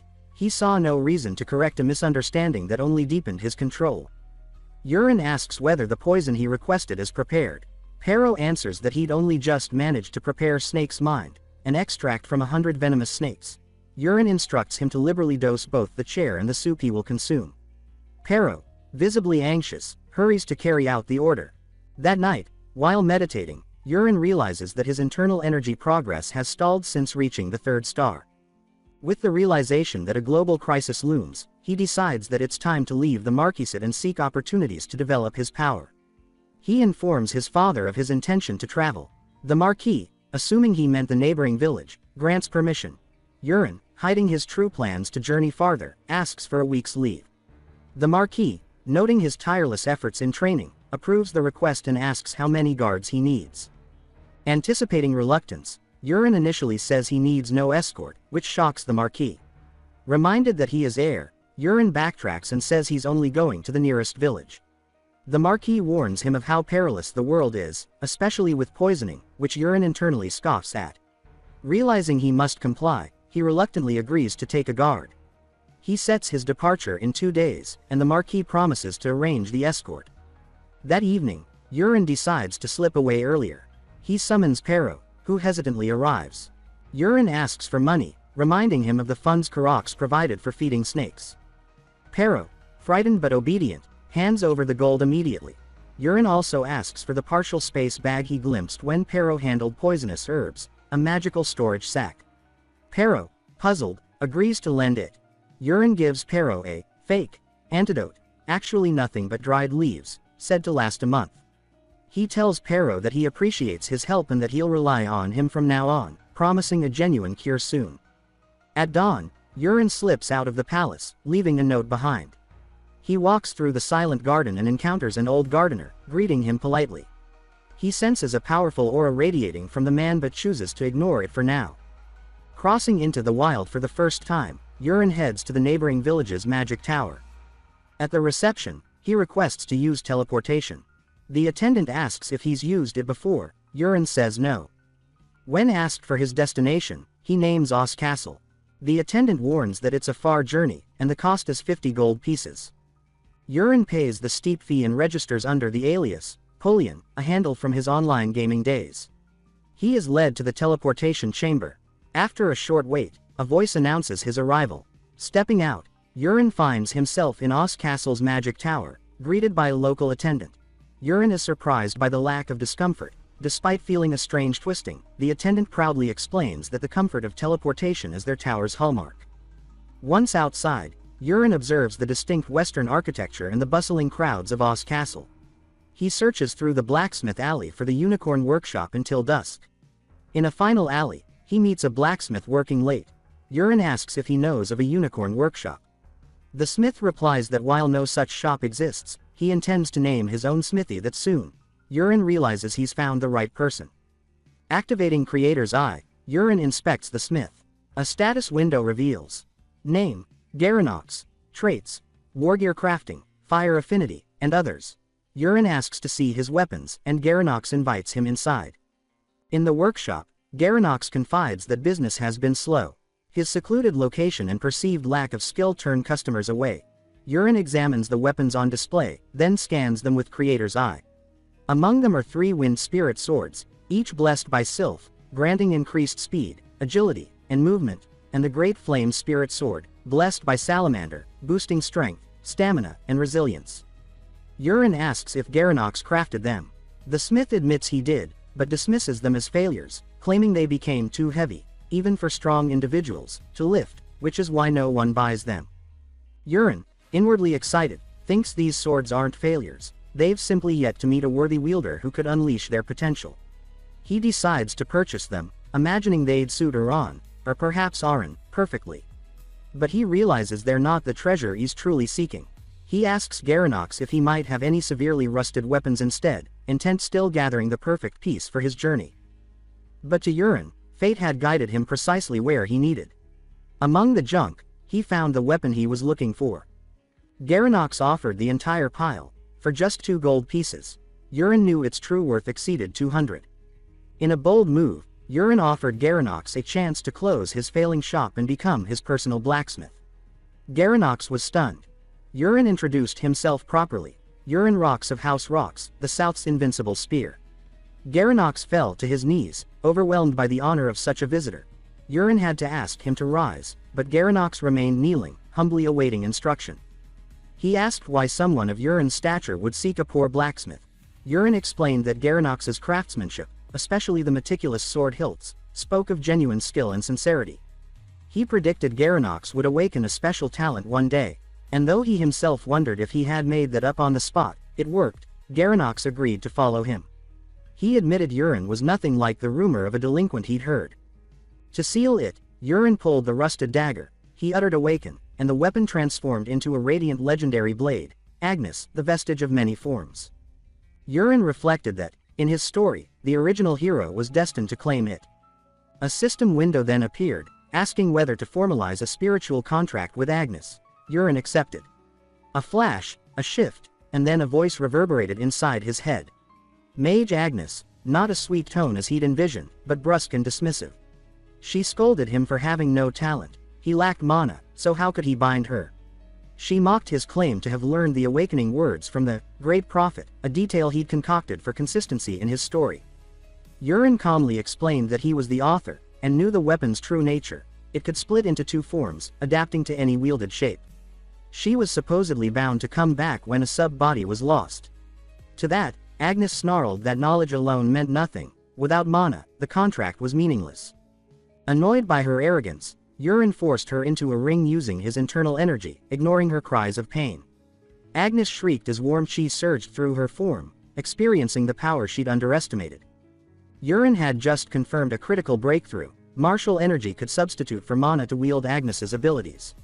That revelation shifted everything. With this newfound understanding, he finalized his arrangements with Garanox, telling the blacksmith he needed 2 days to wrap up his personal matters. They agreed to meet again in front of Oz Castle's Central Park at noon in 2 days. As Yurin wandered through the park later that day, he spotted Ilya standing nearby. The sight surprised him, and he felt a strange sense of déjà vu. It hit him. This was the exact location where, in the original story, the protagonist was supposed to meet Ilya for the first time. The timeline had clearly deviated. Ilya was equally surprised and demanded to know what he was doing there. Urin explained that he had come to find a blacksmith. She raised an eyebrow at that, reminding him that House Rocks had more than enough blacksmiths. Urin clarified that he wanted someone of his own, someone personally chosen. Ilya said that if he had informed her earlier, she could have helped. But Urin reassured her, saying he'd already found the right person. Right on cue, Garanox appeared, slightly breathless and apologizing for being late. Urin introduced him to Ilya, referring to her as his fiancée. At that moment, a knight interrupted them. Addressing Ilya as his squad leader, the knight asked who she was speaking with, noting that it was nearly time for their departure. Ilya introduced Urin as her fiancé, Urin Rocks. The knight, masked Malone, visibly stiffened, startled to encounter a noble from House Rocks in such a casual setting. He introduced himself as the leader of the 5th Squad of the Steelhammer Knights, under the Marcus family. Urin immediately recognized Mask. He was one of the minor characters from his original story, stubborn, prideful, and a thorn in the side of the protagonist. In the story's original flow, this very scene had been different. A mysterious masked attacker was supposed to ambush Mask's squad. The protagonist would intervene, fight Mask in a heated confrontation, and Ilya would arrive just in time to stop them. That incident would mark the beginning of the protagonist's growing connection with her. But now, with Urin in the protagonist's place, everything had changed. More importantly, Urin knew that following this event, the protagonist was meant to accompany Ilya on a mission, one where he would save her life. That plot point mattered. Urin couldn't track down the original protagonist now, and Ilya's survival was non-negotiable. He asked Ilya about her destination. She explained that there had been increasing reports of goblin activity near Azio Castle, and her squad had been ordered to scout and neutralize the threat. Urin asked if she would allow him to join them. Ilya was visibly surprised and asked him why he would volunteer for such a dangerous mission. Urin explained that as someone in training, he wanted to experience real combat, and observe her skills firsthand. Ilya warned him again about the risks, but he said confidently that running away was his specialty. After some hesitation, Ilya agreed and instructed Mask to provide a horse for both Urin and Garanox. Mask objected, pointing out that neither of them possessed mana. He claimed they lacked both the ability to contribute and the protection needed to avoid being a burden. But Ilya shut him down with a sharp command, adding pointedly that if Mask had issues with leadership, he should have tried for the position himself. Before departing, Ilya told Urin to stay close to her during the mission. It was too dangerous otherwise. Urin nodded and ordered Garanox to hold on tightly during the ride. With that, they rode out. Upon arriving near the forested region surrounding Azio Castle, Ilya began issuing orders. She broke her unit into teams of 5, instructing each to search for goblin camps but to avoid initiating combat. Any discoveries were to be marked by launching a signal flare. The knights dispersed into the surrounding wilderness. Time passed, and darkness crept in, making it harder to track anything. As the sun dipped, Ilya finally decided to regroup and turn back. Then, a flare streaked into the sky. Moments later, another lit up from a different direction. Then a third, and a fourth. The knights were thrown into confusion, debating how many flares had gone up. Urin calmly confirmed 4, though another knight insisted there had been 5. Ilya resolved to move toward the nearest flare to the west. Urin's pulse quickened as he watched the grim scene before him at the sight of the first flare. Ilya's squad had arrived, only to discover all the soldiers dead, armor melted into grotesque shapes, evidence of a horror beyond anything they'd imagined. Shock rippled through the group. Ilya responded swiftly, ordering the unit to ride south toward the next flare. At the second location, the horror repeated.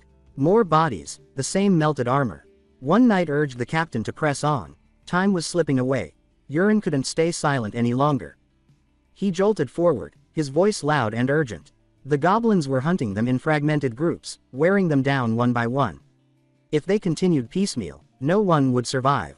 He insisted they end the operation and fire a signal flare here to regroup all remaining forces immediately. A knight erupted in outrage, demanding to know who Urin was to question orders, blaming him for this chaos. Urin froze the knight with internal energy pressure, a silent, invisible force that caused the man to collapse from his horse, terrified. Ilya stared in bewilderment. She couldn't comprehend how Urin had toppled him without physical contact. Urin commanded the knight to know his place, and, trembling, the knight fell into silence. Turning to Ilya, Urin gently reminded her that in the original story, she had resisted the protagonist's warning, an error that had nearly destroyed them. He asked her to judge wisely this time.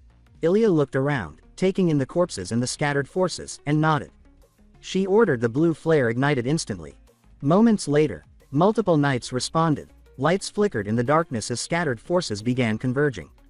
Garanox murmured his admiration, asking if Urin truly expected reinforcements to arrive in time. Urin's reply was grim: most of them wouldn't make it. Garanox's face turned pale as he realized what Urin meant. An enemy, Karuta, had already taken them down off-screen. The real battle was about to begin. Suddenly, a terrified scout burst through the group, shouting that they must flee. Ilya demanded to know what was happening just as an overwhelming goblin horde surged into view. Dozens, hundreds, swarmed across the clearing. Another knight screamed that their numbers were terrifyingly vast. Ilya froze, guilt washing over her. She murmured an apology to Urin, fearing his death was now certain. Urin steadied her with calm assurance. She would not die today. He stepped forward, resolve sharpening in his eyes. He called out. He would now test what they had trained over the last 2 days. He summoned Agnes to generate black iron bullets by proxy, a technique born from his mastery of the 3rd-level body of 10,000 poisons. A system window appeared before Urin. The black iron blast technique fired hidden weapons imbued with internal power, relying on detonations of black iron bullets. Urin shouted for the goblins to receive his attack. He threw a bullet. It embedded in a goblin's weapon, then, amid their confusion, exploded. A wave of destruction ripped through the front line. Screams and chaos erupted. The bullets returned. Urin hurled them again and again. Explosions followed in rapid succession, decimating line after line of goblins. Ilya, awestruck, demanded to know what he had thrown. Urin replied steadily, it was black iron blast, and he would explain the details later. Seeing the horde's strength falter, Ilya shouted to her knights, reminding them that victory was now within their grasp. She urged them to seize the moment. The knights, inspired, surged forward to engage the remaining enemy. In the thick of battle, one goblin tried to flee, but something red and massive intercepted it. A red hand snapped over the goblin's head, and it screamed before collapsing. Ilya turned, stunned, as a colossal red-skinned warrior emerged, giant, brutal, and holding the corpse of a slain goblin. Urin's jaw tightened. The legendary goblin warrior, Karuta, had finally appeared. He thought grimly.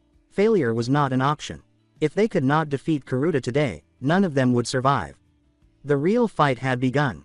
Karuta roared, his reddish aura erupting in violent waves of wind. He swung his sword and took a stance, ready to charge at Ilya. She realized she couldn't counter his power and prepared to evade. At that moment, Urin rushed forward to save her, scolding her for standing still. Together, they narrowly avoided Karuta's crushing strike as it shattered the ground, and Urin carried Ilya to safety on his back. Once they stopped, he shouted that she had nearly died. Ilya barely heard him. The battlefield around them was silent. Every one of her soldiers lay dead. Karuta was already preparing his next attack. Urin acted fast, pulling out a black iron explosive and hurling it at him. It landed near Karuta's ear and exploded, but when the smoke cleared, he was completely unharmed. Not a single scratch marked his skin. Karuta muttered something in his own tongue. Urin was shaken. None of his attacks worked. He remembered that orc warriors were said to have skin as hard as steel, but seeing it in person was terrifying. Ilya, enraged at the slaughter of her subordinates, cursed him. She called his actions unforgivable and raised her sword, infusing it with aura. Charging forward, she struck fast and hard, but Karuta blocked her with ease. She kept attacking, her strikes relentless, yet his parries remained effortless. Garanox and Urin watched closely. Urin thought that her strength was impressive, expected, even, for the famed Sword Empress. Despite being early in her journey, she was already strong enough to push Karuta this far. Still, his steel-like skin and armor held firm. He stood unmoved, muttering again in his strange language, before suddenly releasing an immense burst of aura. Ilya froze. An orc using aura was impossible, or so she had believed. Karuta launched a fierce counterattack, and she barely managed to block. Just like in the original tale, she began to lose ground. Overwhelmed by his power, she finally collapsed. Karuta, untouched, advanced toward her. Her knights rushed to her side, helping her stand. Frustrated, Ilya admitted that she couldn't defeat him and ordered a retreat. But as Karuta closed in, Urin stepped between them.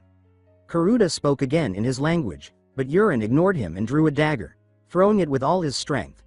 Karuta reflexively swung his sword, shattering the blade instantly. Yurin was stunned, until Karuta noticed a wound on his shoulder. It glowed, then erupted in a violent explosion that crippled his arm. Yurin laughed, explaining that the first dagger had been a decoy. The real one had been thrown from behind. Smirking, he remarked that while Karuta's skin was like steel, every armor had its weak points, and he intended to exploit them. Furious, Karuta swung his sword at Yurin. Startled, Yurin barely dodged the first strike, then the second, before firing another shot. He taunted Karuta, asking where he was going as the bullet exploded against him. Advancing confidently, he mocked the orc, saying he had no intention of being captured. Suddenly, Yurin noticed Karuta preparing to attack Jiranox. The orc leapt high into the air, sword raised for a killing blow. With no time to think, Yurin sprinted forward, determined to save him. He decided to use the dragon step technique, a lesser version, but he poured all his energy into it, forcing his body to its limit for speed. Just as the orc's blade descended, Yurin reached Jiranox and pulled him away. The sword struck the ground with a thunderous crash, shaking the earth. Karuta's eyes widened in disbelief at Yurin's speed, and Ilya, watching from afar, was equally astonished. She could hardly believe what she had witnessed. After saving Jiranox, Yurin realized the battle needed to end quickly. He drew his sword, Anyus, and commanded it to transform into the Bloodflower Butterfly, a legendary hidden weapon from the Sichuan Tang family. In an instant, the sword dissolved into a storm of glowing butterflies, swirling with mysterious energy. Using the curved shot technique, Yurin launched them at the orc. Despite the chaos, Ilya found herself mesmerized by the beauty of the spectacle, quietly admitting its elegance. Karuta, however, was seized by instinctive fear. He swung wildly, cutting at the butterflies, but one landed on his chest and shone with blinding light before exploding. The blast was devastating. Karuta fell, his massive body collapsing with a final roar. Both Ilya and Yurin were stunned by the weapon's destructive power. Yurin had expected it to be strong but never imagined it could completely fell an orc warrior in one strike. The soldiers nearby trembled, stammering that the orc was finally dead and victory was theirs. But Ilya quickly regained focus, warning them that the fight wasn't over. Smaller orc forces were still scattered nearby. The remaining orcs, panicked by her command, began to falter. Without hesitation, she led her troops to finish them off. Jiranox soon approached Yurin, thanking him earnestly for saving his life. The battle had ended in victory. By nightfall, the last of the orc forces had been wiped out. Afterward, Yurin approached Ilya, asking if she was hurt. She assured him she was fine but admitted she owed him her life and didn't know how to thank him. Yurin only laughed, saying that helping each other was natural and not worth worrying about. Then he reminded her of her earlier question about his swordsmanship. With a calm smile, he explained that he had trained not in swordplay but in hidden weapons. Ilya was stunned, asking if he meant weapons like daggers. Yurin confirmed, saying that both the explosive orb and the butterfly technique were part of his hidden arsenal. Ilya was both impressed and overwhelmed by Yurin's mastery of hidden weapons. She realized that his skill went far beyond what she had imagined. Yurin, meanwhile, quietly hoped this encounter would expand her view of combat. Having been raised to believe the sword was the ultimate weapon, perhaps now she would recognize the power of other arts as well. A soldier soon reported that the magic pouch was ready. Upon hearing this, Ilya raised her sword and stated that even if they could not collect every fallen orc, they must at least take the remains of the orc warrior as proof of victory. Without hesitation, she began gathering the remains herself. Jiranox, staring at the enormous corpse, shook his head in disbelief, remarking that the pouch would surely be ruined if they stored the remains inside. Ilya replied calmly that it was fine. The pouch had been designed for holding monster remains, so it would not go to waste. With that, she sealed the orc warrior's remains inside. Once finished, she turned to Yurin and announced that they had to leave quickly before the night grew too deep. They mounted their horses and set off, but their path was soon blocked by Musk and two other soldiers who appeared suddenly on the road. Narrowing her eyes, Ilya demanded to know where he had been, reminding him that a long time had passed since the signal flare. Musk flinched, clearly uneasy, and claimed they had gone too far ahead, been ambushed by orcs, and delayed while fighting them off. Ilya listened, her face unreadable, but suspicion flickered in her gaze. She questioned why only two soldiers had returned if his story were true. Musk hastily replied that the others had been slaughtered by stronger than expected orcs. Still unconvinced, Ilya ordered him to take her to the battlefield so she could see for herself. Musk hesitated, urging her to wait until morning, saying it was too dark and dangerous to travel back. But Ilya's voice hardened as she commanded that he guide her immediately. Realizing he could not escape, Musk exhaled shakily and stepped closer, pretending to explain the location. Then, without warning, he drew his sword and lunged at her. Caught off guard, Ilya's eyes widened, but before the blade could reach her, Urin reacted instantly. He threw a dagger with flawless precision, striking Musk's arm and forcing him to drop his weapon. Musk cried out, falling from his horse and clutching his bleeding arm. Fury burned in Urin's voice as he confronted him. He said that Musk's story had been foolish from the start.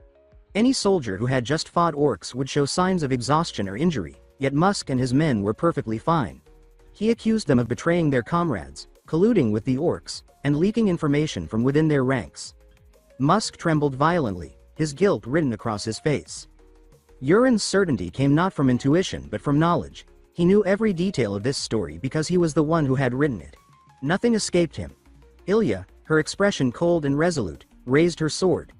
Musk dropped to his knees, pleading desperately, insisting that his family had served the realm faithfully. But Ilya's gaze didn't waver. She dismissed his words as empty lies. With a decisive strike, she ended his treachery. Urin watched her unwavering resolve and remarked that her strength and judgment were admirable. Ilya then ordered her knights to seize the remaining traitors. The two men collapsed, begging for mercy and claiming they had only obeyed Musk's orders. The following day at Aas Castle, morning turned to noon. Inside their quarters, Girinox tried to wake Urin, who was still sound asleep. Slowly opening his eyes, Urin asked what was happening. Girinox chuckled and told him it was already midday.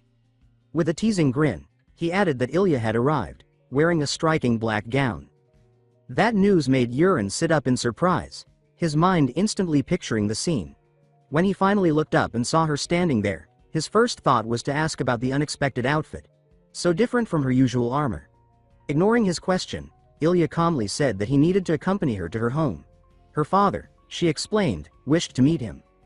Looking at her, Urin found himself thinking that the rumors about her being the world's most beautiful woman were no exaggeration. Her grace and presence confirmed it. With no real alternative, he agreed to go with her, though a thought lingered in his mind. This was exactly how the story was meant to unfold. The moment when the protagonist saved Ilya and met Marquis Marcus for the first time. Ilya left the room, instructing Urin to prepare himself and meet her outside. As she departed, Urin secretly opened her status window and noticed something unexpected. Her affection toward him had already risen to favorable, all from saving her once. The discovery surprised him. In his eyes, it was an early but meaningful shift in their bond. When he finally joined her, she waited patiently, and together they set off. Their walk, however, was interrupted by a crowd of commoners. Upon recognizing Ilya, the people called out to her as the Ironblood Knight. Rumors had already spread that she was the warrior who had faced the terrifying orc without retreating. The title suited her perfectly. It was the same one she bore in the original story. Soon the crowd noticed Urin at her side. The young women among them whispered excitedly, referring to him as the Steel Mage, admiring his looks and composure. Urin was startled by this sudden title, but it made sense once he realized how the rumor started. The surviving soldiers had described how he had manipulated steel in battle, mistaking his hidden weapons for magic. Ilya, a faint blush on her cheeks, turned to him and expressed deep gratitude, saying that he had saved her life not once but twice. Her sincerity warmed Urin's heart. He replied that protecting her had simply been natural. As they walked, Ilya explained that earlier that morning, she had returned to the battlefield with soldiers to recover the remaining bodies. The devastation was far worse than she had imagined, and seeing it made her realize that without Urin's help, she would have died there as well. Urin listened silently, feeling the weight of her words. But Ilya did not allow despair to linger. She vowed to train harder than ever, to become a warrior strong enough to surpass every obstacle. Urin smiled inwardly, knowing this was the moment she would begin her transformation, the spark that would lead her toward the legendary Sword Emperor trait.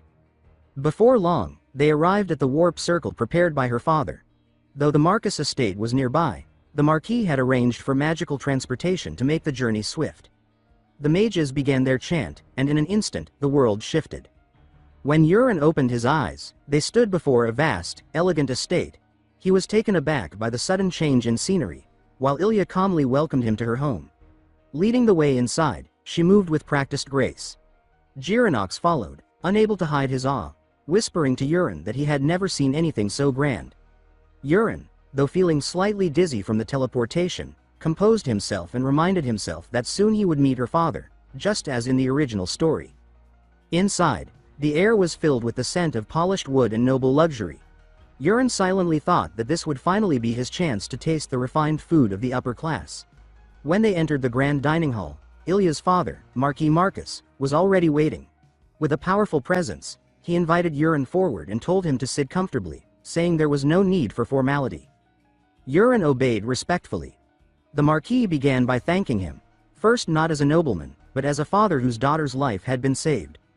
Yurin replied humbly, saying it had been only natural to protect her. Soon, the chef arrived, placing a dish before him with great care. Yurin's anticipation grew, until he realized the dish was Tyrian soup. Though richer than the Rox family version, it was still the same simple meal he had eaten daily before. His excitement dimmed, though he managed to hide his disappointment. The Marquis proudly explained that the Marcus family, too, held the custom of eating Tyrian soup after every battle, as both a symbol of honor and nourishment. Left with no choice, Yurin began eating, thinking wryly that nothing about it impressed him. After all, he had once survived on poisoned Tyrian soup. This was hardly a delicacy. As the meal continued, Marquis Marcus suddenly asked the question that made Yurin nearly choke. He asked when Yurin planned to marry his daughter. Ilya flushed red and looked down in embarrassment. Yurin quickly realized that the Marquis was testing him. In the original story, Marcus's affection toward him had been negative, but now something had clearly changed. Deciding to meet the test head-on, Yurin declared that he wished to marry Ilya immediately. His boldness deepened her blush, her heart pounding at his words. But before the moment could stretch, Yurin clarified that he was not yet the official heir of his house. Once regarded as a scoundrel, he still had much to prove. He said with conviction that he would change, become someone truly worthy of Ilya, and only after earning the heir's title would he ask for her hand. His sincerity touched Ilya deeply. Her father, however, remained unconvinced. Marcus leaned forward and asked whether Yurin truly believed he could surpass his brothers, who were known to be prodigies. Yurin met his gaze without hesitation and replied with absolute certainty that he could, and would. The Marquis' stern demeanor softened into a faint smile. He admitted he admired Yurin's determination and declared that he would support his growth. Then his tone shifted as he revealed that communication had already come from the Rox family. The news stunned Yurin. Marcus explained that word of his deeds had spread quickly through magical channels and that his father wished to speak to him directly. Once they finished their meal, Marcus said he would personally lead Yurin to the communication chamber. Yurin thanked him, though he noticed Ilya sulking quietly beside him, for reasons he couldn't quite place. Regardless, it seemed he had left a strong impression on her father. Later that day, Yurin entered the communication room. The circle activated, and his father's projection appeared before him. A vivid magical likeness. The older man's face was thunderous with anger as he began shouting, his voice echoing through the chamber. Yurin hurried to apologize, trying to calm him. Beneath the anger, however, was genuine concern. The Marquis eventually asked if Yurin was injured. Yurin assured him he was fine. Then came the question that mattered most, whether it was true that he had saved Ilya and slain the orc warrior. Yurin admitted that it was, though he downplayed it as luck. His father fell silent for a moment, then said he would hear the full account upon Yurin's return. Finally, he asked when Yurin planned to come home. Yurin answered that he would return the day after tomorrow. At that, his father gave one final order: that Yurin should bring his brothers with him. The command left Yurin frozen in disbelief, unsure of what awaited him next. The next scene unfolded in a lavish salon of the Marcus estate, sunset spilling gold across fine drapes. 3 figures sat around an ornate table, the mustached Marquis Marcus at ease on the central sofa, Ilya poised beside him, and Yurin sitting upright across from them. The Marquis remarked with mild surprise that Yurin intended to leave as soon as tomorrow. He continued softly, saying that it would be nice if he stayed longer since it had been so long since their last meeting. Yurin responded respectfully, explaining that he would like to, but his father had entrusted him with a task. The Marquis waved his hand with his usual generosity, declaring it a shame and promising to prepare warp magic for an easier journey. Yurin chuckled lightly, concealing his thoughts behind a polite smile. Leaning forward, he said with quiet determination that he was grateful but would decline. The Marquis raised an eyebrow in curiosity. Yurin clarified that he preferred to travel and train the hard way, rather than depend on warp. The Marquis broke into a grin, saying that he truly had changed, and that he looked forward to seeing how much stronger he would become. Ilya gave him a gentle smile to which he nodded with calm confidence, thanking her. As she turned away, a subtle smile touched her lips. Watching her, he thought with faint amazement that she was smiling again. Perhaps she genuinely approved of his answer this time. Yet there is a deeper reason behind his refusal of the warp. The next morning, beneath a bright sky, he stood at the estate gates with his cloak fastened. With crisp energy, he called over his shoulder for Jiranox to follow. Jiranox, pack slung over one shoulder, asked carefully if they were heading to the capital. When Yurin nodded, Jiranox pointed down the main road and said that this was the way. Yurin shook his head, explaining that they had another stop first. He pointed toward a distant mountain ridge beside the Marquisate and stated that their destination lay there. Jiranox's eyes widened, asking if that was not the dragon's lair. Yurin repeated the name thoughtfully. Jiranox nodded eagerly, saying that he had visited once before opening his forge, and asked with childlike curiosity if the young master planned to make a wish there. Yurin cut him off coldly, saying no. A sly smile crossed his lips as his thoughts turned inward. He was going there not to make a wish, but to claim a treasure. A treasure that only he knew about, one originally meant for the protagonist of the story. The two trekked down the dirt path, boots striking rhythmically as the estate's polished roads gave way to forest. Their destination was the ancient cave known as the Dragon's Lair, once home to dragons long ago. They climbed a rise to find the cavern's vine-draped mouth, where early visitors were already leaving offerings. Jiranox gawked, saying that it was still early and yet so many people had come to pray. Worried, he asked if with so many around, there would be any treasure left. Yurin, unfazed, glanced at the glittering trinkets scattered near the entrance and remarked that those were all fakes. Jiranox blinked, confused. Yurin stepped closer to the vine-curtained entrance, scanning the stonework with a smirk, and concluded quietly that the world was full of hidden things. Passing through the praying crowd, he motioned for Jiranox to follow, saying they would take the path around the mountain. Jiranox stumbled over his agreement and hurried after him.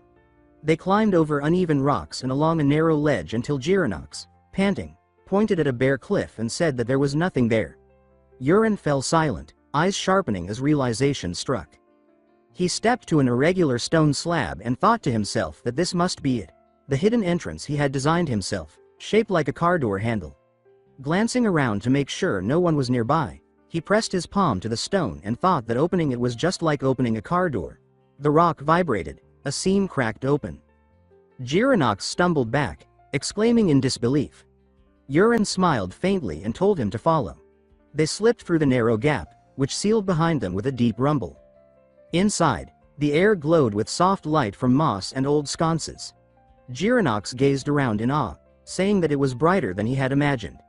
He darted toward a cluster of shining crystals, exclaiming that they must be gemstones. Yurin stopped him sharply, warning that touching them would trigger a trap. Jiranox froze and asked what kind of trap. Yurin, studying the patterns, answered calmly that it would likely turn the entire cave into a sea of fire, and both of them would be burned alive. They moved cautiously deeper, Yurin warning that many other traps awaited and instructing Jiranox to stay close. Jiranox nodded nervously. Their careful steps led them into a wide chamber centered around a low stone pedestal. Yurin said that they had arrived. Jiranox circled the pedestal in wonder, saying that it was impressive but empty. Yurin gestured toward it and asked if he knew what lay beneath. Jiranox, baffled, stammered that he did not. Yurin explained that this false dragon's lair ended there, but beyond that wall he could sense the energy of those praying outside. That right now, those people were unknowingly bowing toward them. Jiranox could only murmur in confusion. With a single clap, Yurin announced that it was time to see the treasure. Jiranox echoed the word in surprise. Kneeling, Yurin pulled a hidden handle beneath the altar. A deep rumble followed, and the stone lid slid aside, revealing several packed sacks. Jiranox gasped in awe, recognizing them as gold coins. Yurin reached inside and lifted a small black box, declaring that this was worth far more than gold. Opening it, light spilled over his fingers as an interface identified the item. Warrior's Jade. Rebirth Effect. An artifact essential for power and growth. He snapped the box shut and briskly ordered Giranox to load the gold into a magic pouch. The man obeyed immediately. They emerged into daylight, weaving through the departing travelers. Giranox asked where they would go next. Urin mentioned that warps to Ascastle's Tower of Magic departed from here. Giranox nodded in understanding. Giranox smiled faintly, remarking that even this early, the roads were full of people, and laughed softly. Then, suddenly, Urin's face tensed. His breath hitched. A cold sense of dread washed through him as he thought that something was wrong. From the crowd, a hooded figure approached, its presence radiating suffocating pressure. He immediately invoked the Eye of the Creator. Recognition struck like lightning. The woman before them. She should not have appeared yet.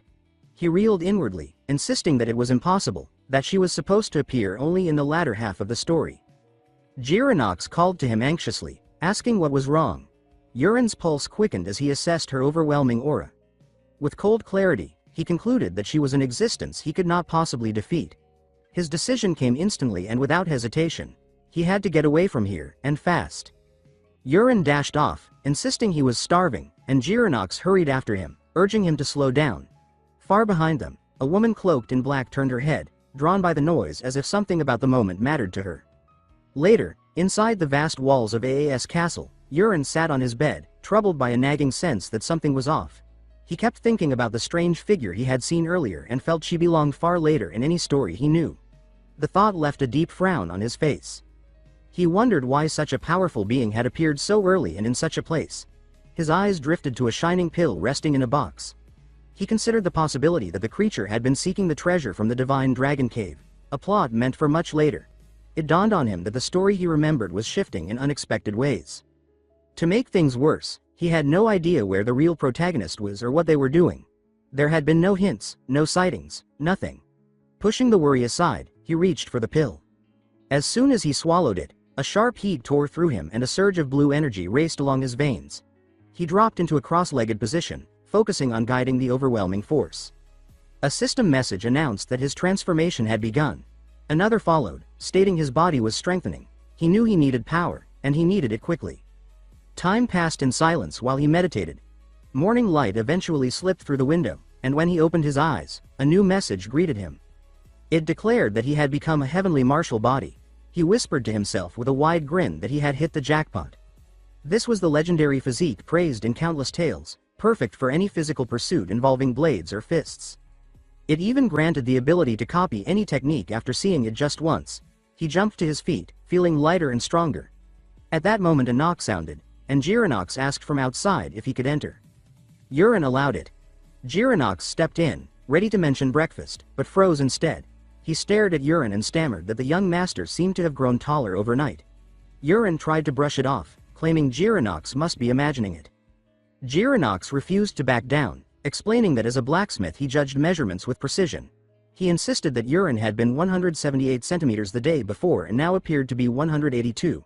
Still uneasy, Urin muttered that Giranox's sharp eye was nothing to joke about. After getting ready and finishing breakfast, they headed to the Grand Magic Tower. The receptionist greeted them kindly and asked how he could help. Urin said he wanted to use the warp gate. The man smiled as he asked where they needed to go. Urin answered that they were heading to the capital. The man's smile faded, and he explained that access to the capital was restricted. He added that the city belonged to the nobility and that ordinary people had no right to enter without special permission. Without hesitation, Urin revealed who he was. He stated that he was Urin Rox, eldest son of the Marquee family, and that the man behind him was his personal blacksmith, Giranox. Magicians nearby overheard and gathered around him. They recognized him as Lord Urin, the Steel Mage. Urin, slightly embarrassed, scratched the back of his head and admitted that this was indeed who he was. The magicians crowded closer, asking if it was true he could fling iron balls endlessly, how they exploded, what formulas he used, and how he chose his targets. Before he could answer, a wooden staff struck the floor with a sharp sound. In an instant, Urin and Giranox disappeared and reappeared in a luxurious hall. They looked around in confusion, wondering where they had been taken. An old man apologized nearby, explaining that his student had behaved rudely. Urin, not recognizing him, asked who he was. The old man, dressed in a magician's uniform and holding a staff crowned with a glowing red orb, introduced himself. He said his name was Yubian, head of the AAS Castle Magic Tower Council. Yuren's expression tightened as he recognized the name. He remembered creating Yubian as a character for fun. On the surface the man looked like a gentle elder, but Yuren knew that when angered he became a merciless killer who removed anyone who annoyed him. Yuren felt a chill at the thought of meeting two dangerous figures in such a short time. Yubian then stated he would warp them straight to the capital from this very room. Yuren thanked him. Yubian walked toward the warp machine, then paused and looked back with a dark smile, saying he had a feeling they would meet again soon. The idea alone made Yuren grimace. He silently wished never to see the man again. Suddenly lightning struck the tower, and a moment later the warp activated, hurling them to the capital. As they walked through the streets, Jiranox gasped at the elegant buildings and the fine clothing worn by the citizens. Yuren handed him money and told him to buy better clothes for himself. Eventually they reached the Royal Knight Academy, a place built like a grand university. Yuren approached the gatekeeper and requested entry. The guard asked for his name and the name of the person he intended to visit.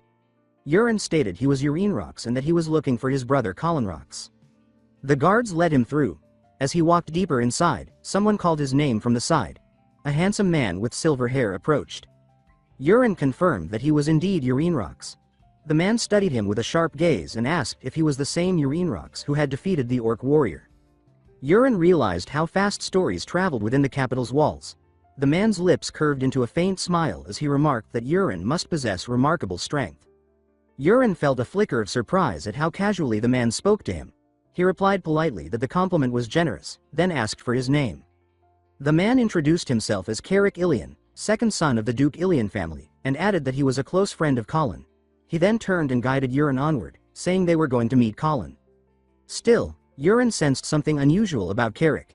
He quietly told Jiranox to remain where he was, then followed Carrick deeper into the academy. As they walked, Carrick spoke again.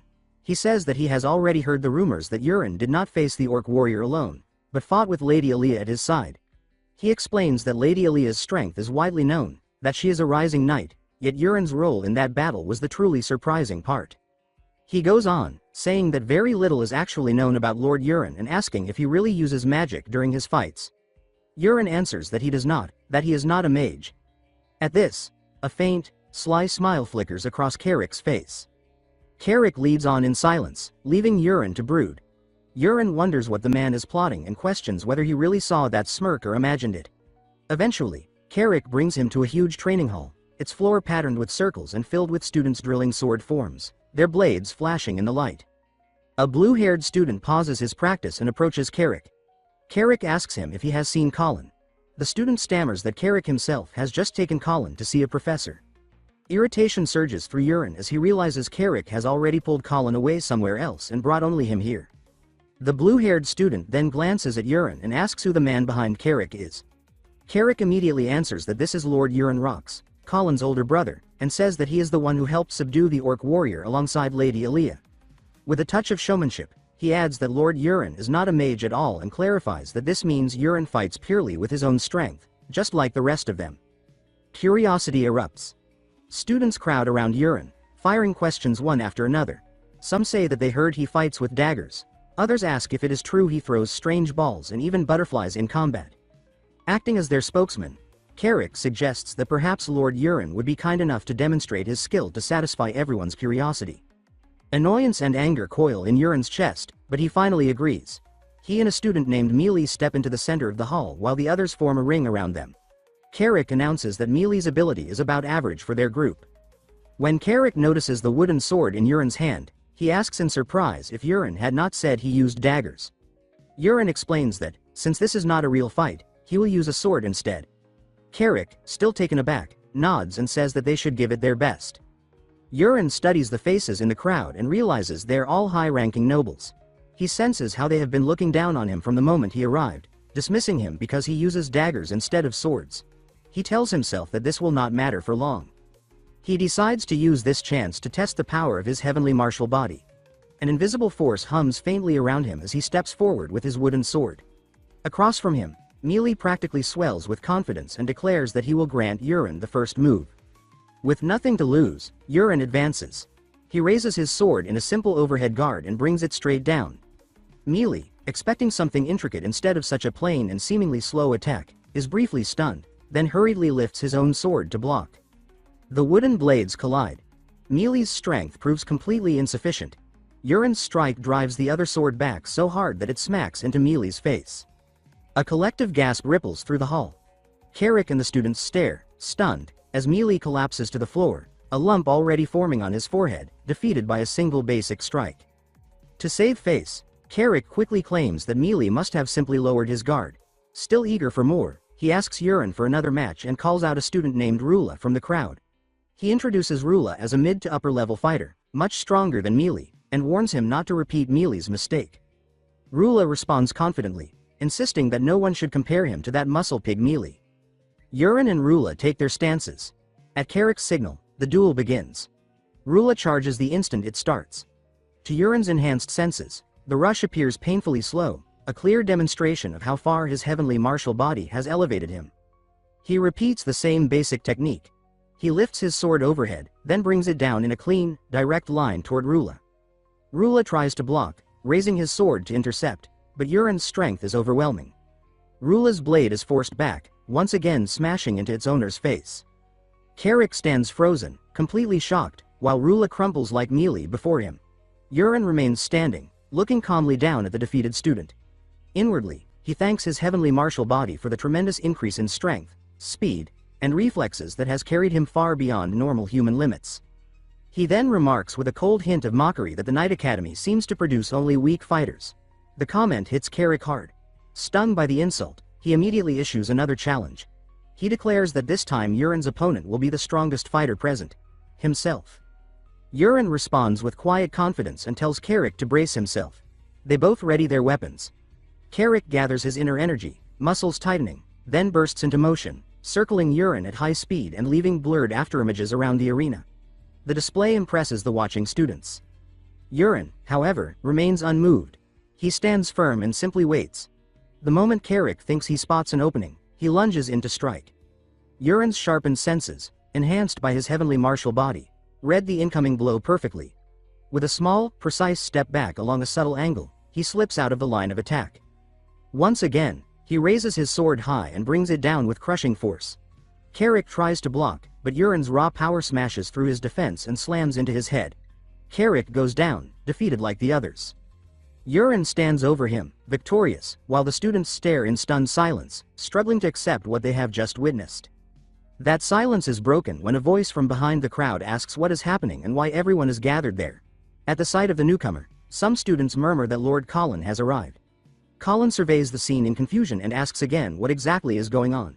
His eyes fall on Yuren, whom he does not recognize, and he asks who this stranger is. Yuren looks at him, thinking quietly that this is the one, the sword prodigy, his younger brother Colin Rocks. A purple-haired man steps forward and explains to Colin that the unfamiliar figure standing before them is actually Yuren, his own older brother, who has come to see him. Colin blinked at the declaration, glancing around in confusion before asking where his brother was. The purple-haired man, just as bewildered, pointed straight at Yuren and exclaimed that he was standing right in front of them. Colin scoffed, convinced it had to be a joke. He said that there was no way this tall, sharp-featured man could be the same Yuren he remembered. But as he studied Yuren more closely, his disbelief faltered. His eyes widened, and a trace of unease crossed his face as he asked how Yuren could have changed so drastically. Yuren answered calmly, saying he had only lost some weight. Colin stared, stunned. It was obvious the change was far more dramatic. Yuren had not only slimmed down but had somehow grown noticeably taller as well. Yuren added casually that the height had come with the weight loss. Colin's gaze drifted to the unconscious students on the floor. He asked what had happened to them. The purple-haired man stepped in and explained everything that had unfolded. With every detail, Colin's disbelief grew. By the end, he looked at Yuren again and asked if the rumor about him catching an orc warrior was also true. Yuren answered with a steady nod. A storm of emotions twisted through Colin. Before he could sort any of it, Yuren's tone dropped into something cold. He demanded to know how Colin could speak so disrespectfully to his own older brother. Colin shouted back that he simply couldn't believe Yuren had become this strong. Yuren narrowed his eyes and asked if Colin intended to go all out against him. That only fueled Colin's resentment. He snapped that he had never truly considered Yuren an older brother and insisted the only advantage Yuren ever had was being born 2 years earlier. A cold rage lit in Yuren's eyes. He stepped forward in open challenge, saying that if Colin felt that way, he should come at him. Colin let out a mocking laugh and said that was exactly what he wanted. But before he could move, Yurin stopped him and suggested they make a bet. He stated that the loser would owe the winner one wish. Colin hesitated, then nodded with determination and told Yurin to get ready. He motioned for a wooden sword while the purple-haired man leaned in again, whispering quickly, likely explaining how Yurin had flattened the other students. Once the match began, Colin released a powerful aura, showing he intended to fight at full strength. Yurin acknowledged this silently, almost approving. Colin was undeniably talented. He wielded swift sword techniques at level 2, quick movement at level 2, and carried the rare Sword Emperor trait, an innate gift for swordsmanship. Yet beneath all that skill, his hostility toward Yurin was ice cold. Colin lunged forward in a burst of speed. Yurin watched the charge with practiced calm, calculating every angle. No matter how he assessed it, he knew he wouldn't lose. With a fluid small dragon step, he slipped to the side of Colin's attack and moved to counter. But unlike the earlier matches, Yurin chose not to finish this instantly. He intended to teach Colin, not crush him in a single blow. The spar stretched on for 10 relentless minutes, swings, dodges, counters, and clean strikes landing again and again on Colin. The students who had first watched in shock now stared in open awe, unable to deny Yurin's absolute dominance. At last, exhausted and frustrated, Colin admitted defeat. His dismissive tone still irritated Yurin, who responded with a light but pointed tap of the sword. This time Colin winced, tears forming as he pleaded for Yurin to stop. Yurin pointed his wooden blade at him and stated firmly that if Colin acted out again, the next session would be twice as harsh. Thoroughly humbled, Colin stood straighter. Then Yurin issued his next command. From now on, whenever Colin stood before him, he was to address him as great older brother. Colin stared in shock and said it might be too much.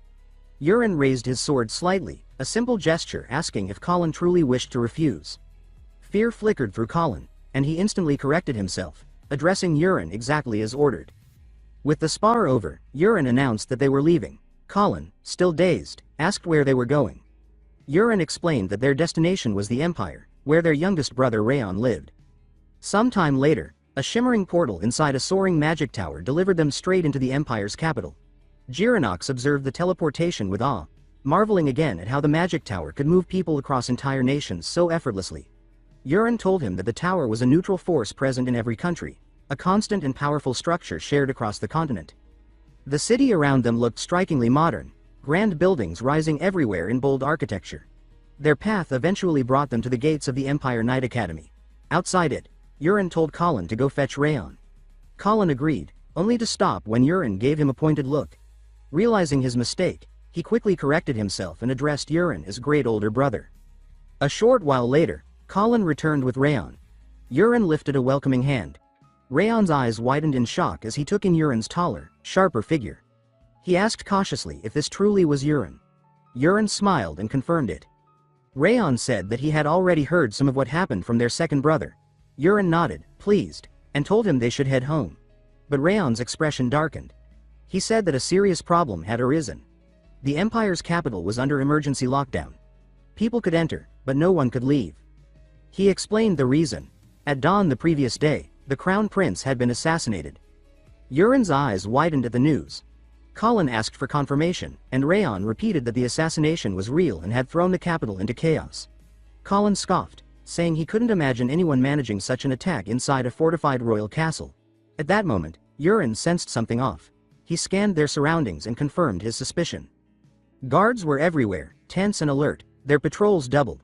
The same heavy question seemed to hang over everyone. How could this have happened? Rayon leaned closer, ready to share a quieter, more unsettling detail. Rumors had already spread through the Empire. Rayon explained that the Crown Prince's fiancée, a princess from a neighboring kingdom, had been visiting for several days. The prince, eager to impress her, had summoned her to the training grounds to display his martial skill. When his performance ended and he walked toward her applause, a jagged stone spike burst from the ground without warning and pierced him clean through. Priests rushed forward, but there was nothing to save. He died instantly. Colin, shocked, asked how magic could be used inside the palace when it was strictly forbidden. Rayon confirmed this and said that was exactly why the Magic Tower elders had been called in. Everything had fallen into chaos, and the idea of the Crown Prince being killed in front of his own fiancée was almost unthinkable. The words stone spear jolted Yurin. He recognized the technique. He knew who used it and, worse, he knew exactly where that assassin should be at this point in the story. They were not supposed to appear this early. Dread crawled up his spine. He tried to steady himself, reminding his racing thoughts that he now had the heavenly martial body. He and the true protagonist still had time to grow, he insisted to himself, even as doubt gnawed at him. Yurin called out to Colin and Rayon. Colin responded brightly, adding great older brother as instructed, which made Rayon stare in confusion. Rayon asked why Colin kept attaching grade to Yurin's name. Colin shivered and begged him not to question it. Yurin then asked about the best inns nearby. Rayon listed two, Dragon's Tears and Giant's Oath. Yurin immediately decided on Dragon's Tears. He instructed both of them to request leave, then head to the Magic Tower and file departure applications for all four of them. With the Rock's family name, he assured them, the process would be quick. He told them to wait for him at the inn. When Rayon asked where he was going, Yurin only smiled faintly and said he was off to meet an old friend. As he walked away, he added that they should not bully Jiranox. Both brothers froze at the implication that Yurin actually had friends. Soon after, Yurin stood before a lavish building.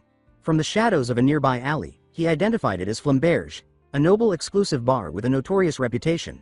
He retrieved the outfit he had prepared, then stepped out dressed as a proper noble, one he truly was. He tapped his ring and called for Agnes. Agnes's voice snapped awake, irritated that he had disturbed her. Yurin apologized quickly. He asked her to disguise his face. Agnes, surprised, questioned how he knew the ring even had that function. Yurin said he simply guessed. Agnes then asked whom he wanted to look like. Just then, a nobleman stepped out of the bar. Yurin told her to disguise him as that man. The ring melted into a shimmering gel and splashed across his face, wiping away his features entirely before reshaping them into the exact likeness of the exiting noble. Yurin approached the entrance. The guards stared and said he thought he had just left moments ago. Yurin replied in an easy tone that he simply couldn't resist coming back for more drinks. The guard ushered him inside with a friendly warning not to overdo it. Yurin settled at an empty table among the lively crowd. As Viscount Veer, he was greeted by a waiter who welcomed him back. Yurin told him to bring whatever he had been drinking earlier. Only after the waiter left did Yurin release a quiet sigh of relief. His infiltration had worked. He focused his internal energy, sharpening his hearing until the overlapping conversations separated into clear voices. Gossip, complaints, flattery, hundreds of topics drifted through the air. He honed in on one voice. A girl crying at the bar, lamenting that she had been abandoned, and then learning her former partner had died. She spoke to the bartender, a brown-haired girl confessing her grief while the bartender tried to comfort her. He said that new love helped forget old pain and told her she would find someone better. She thanked him, saying the talk had eased her heart. Yurin kept listening. A sudden idea struck him. Using sound transmission, he directed his voice into her mind, asking if she had enjoyed her time with the Crown Prince. She gasped and demanded to know who was speaking and where they were. A heartbeat later, the entire bar began to shake. The ceiling cracked. The noble's laughter turned into horrified screams. With a deafening collapse, the once grand bar fell into rubble while the untouched buildings on either side only made the destruction more jarring. Yurin burst free of the collapsing structure, landing before the stunned gatekeeper. Terror flooded him as he faced the girl. Stone pillars erupted from the ground around her, merging with her body in monstrous fashion. A system panel appeared before Yurin's eyes. It identified her as envy, one of the 7 deadly sins. Her affection level read murderous intent. Yurin instantly understood she was not human and that she carried terrifying power. Her voice twisted into something hateful as she promised she would tear him apart. Fear surged through Yurin's chest. He wondered if he had any chance of surviving what stood before him. He forced himself to stay steady. He reminded himself that this confrontation was exactly why he had come. He removed his disguise and judged that he first needed a proper weapon. His false middle-aged face peeled away, revealing his true, youthful features. Power gathered in his hand, and he made a mental note that once this was over, they should reclaim the apostle's corpse and forge it into a dagger. Envy's eyes brightened with interest as she watched his transformation. She chuckled that this must be his real form, added that he was surprisingly handsome, and declared that she would take him alive. She lunged forward on her stone limbs, screeching that he would become her prize. Yurin sprinted to meet her, channeling mana into the dark blade. He drove a direct strike toward her chest. The dagger hit her stone shell with a sharp clang and rebounded without leaving a mark. His stomach dropped. The attack had bounced off like nothing. Grinding his teeth, he decided there was no choice but to escalate. He hurled the dagger and unleashed black iron explosion. Black streaks ripped through the air as a pillar of multicolored light descended on Envy, swallowing her in a furious blast. For a breath he staggered back, momentarily convinced he had won, until the fire guttered and a warped voice drifted through the smoke. She stepped out grinning, remarking that the power simply faded and that he wielded some very amusing magic. Yuren's breath hitched. Sweat stung his brow. He realized he had burned through most of his options already. Then he drew a butterfly-shaped talisman, a finishing move strong enough to kill an orc warrior in a single hit. He flung it and activated Bloodfire Palm, then added Curving Shot, sending a storm of blazing orange butterflies spiraling through the night. The fiery insects looped around buildings and slammed against Envy's limbs, erupting in bursts of heat. But inside his mind he keeled over in despair, mumbling that he had drained every scrap of energy and was now completely doomed. In reality, he turned to flee, gasping, only to see Envy still advancing untouched. He muttered a curse as townsfolk screamed and scrambled through the rubble, shouting that a monster had appeared. Watching their panic, he concluded grimly that retreat was not an option. If he ran, more would die. He vowed to hold out until the capital guard arrived. Envy responded with a swarm of stone spears, crimson edges streaking through the air. He kept dodging strike after strike. He exclaimed that the chaos was unreal and realized that if he kept dodging he would be killed. Though he had not mastered his technique, he decided he would trust his sword. He drew a long blade that drank in the moonlight and glowed faintly. He resolved to channel his inner energy directly into it and charged at Envy. Envy snarled that he was coming and launched another barrage. The swordsman met the spears head-on, his aura-coated blade cleaving through them one after another. As shattered stone crashed around him, he grinned through the dust and thought that if he could cut those spears, then he still had a chance. Across the plaza Envy perched on her stone legs, amused. She said he was entertaining and added that she wanted to see how long he could keep it up. A fresh storm of spears rained down. Yuren raised his sword and braced himself. He noticed with alarm that the number of projectiles kept increasing. Envy laughed as she hurled another volley and taunted him to try blocking it. But in mid-taunt she suddenly stiffened, her voice cracking as she gasped that something was wrong with her body. System windows flashed before Yuren's eyes. He had been poisoning her throughout the fight. The notifications announced that extended poison had activated, that blood venom art had triggered a snake-type toxin, and that fire flame poison was burning through her insides. As she convulsed, he felt a fierce spark of triumph. There was finally a reaction. Another alert said she was paralyzed, but only for 1 second. He was inwardly panicking about how short that paralysis window was. Even so, Yuren knew he could not waste it. He activated Small Dragon's treasure, golden light sparking around his limbs. Empowered, he lunged at the frozen apostle. Envy's eyes widened as he closed in. A message flashed saying paralysis had reached 0, but Yuren was already airborne and urging himself to cut first. His blade carved a glowing arc across her torso, cracking open her stone shell. He hurled his dagger into the gap and released another black iron explosion, pouring in every drop of magic he had left. The dagger detonated inside her. Flame, stone, and dust tore through the street. When the shockwave faded, Yuren stood hunched, using his sword for support. He breathed that at last the attack had landed. He stared hard at the collapsed spider form, wondering if it was finished. The rubble shifted. A slick red mass dragged itself free of the shattered shell. Yuren recoiled, choking out disbelief as the naked flesh core lifted its head and pulsed with blue-black energy. Dark fire wrapped around it while a voice from inside told him to wait. He watched in horror, murmuring that this could not be happening. Then he remembered the truth he had forgotten. Apostles possessed multiple phases. A warning window blared that Envy was awakening into Phase 2, noting that each phase drastically increased power. A new stone body burst from the shell, Envy shouting the arrival of Phase 2 as her heavy legs crashed into the ground. She hummed low, then thrust out her arm and screamed for them to die. Rainbow-edged projectiles tore through the plaza. He dodged with a groan as he realized her attacks had grown far faster and far more chaotic. He ran over broken stone, spears slicing the air behind him. He clenched his jaw and cursed that at this pace he would die. Another streak of killing light whipped toward him. His eyes widened in shock, and the scene dissolved into a spray of red as the night was swallowed by blood. Yuren gasps for air as he twists aside, stone spears ripping past him in violent bursts. Each attack is faster, wilder, stripped of any pattern he can read. He manages to cut a few apart, but the effort is frantic and clumsy. He understands the truth even as he fights it. At this pace, he will die. A spear he never sensed slices the air beside his head, cold enough to numb his skin. Darkness flashes across his vision as blood sprays. His lungs lock, but instinct drags him aside at the last instant. The spear only grazes his shoulder. Pain flares, sharp and burning. He stumbles back, forcing distance, clutching his sword as the realization hits him hard. He almost lost his head. Fear takes over. He turns and runs. His mind screams that one misstep will end everything. He needs to escape. He needs to survive. The moment he flees, rage explodes behind him. The monster snarls, demanding to know where he thinks he is going. A massive spear crashes down ahead of him, shattering the ground and stopping him cold. Another erupts beneath his feet. He barely leaps clear, his boot scraping stone. As he lands, a spear tears past his side, forcing him to dive away with a strained grunt.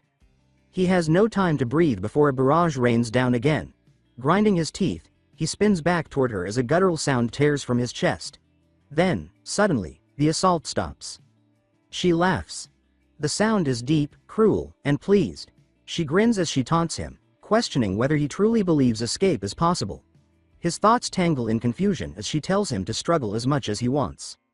His only response is a bitter curse as night fully claims the city. Elsewhere, a cloaked woman walks alone beneath the dark sky, her steps calm despite the rising chaos.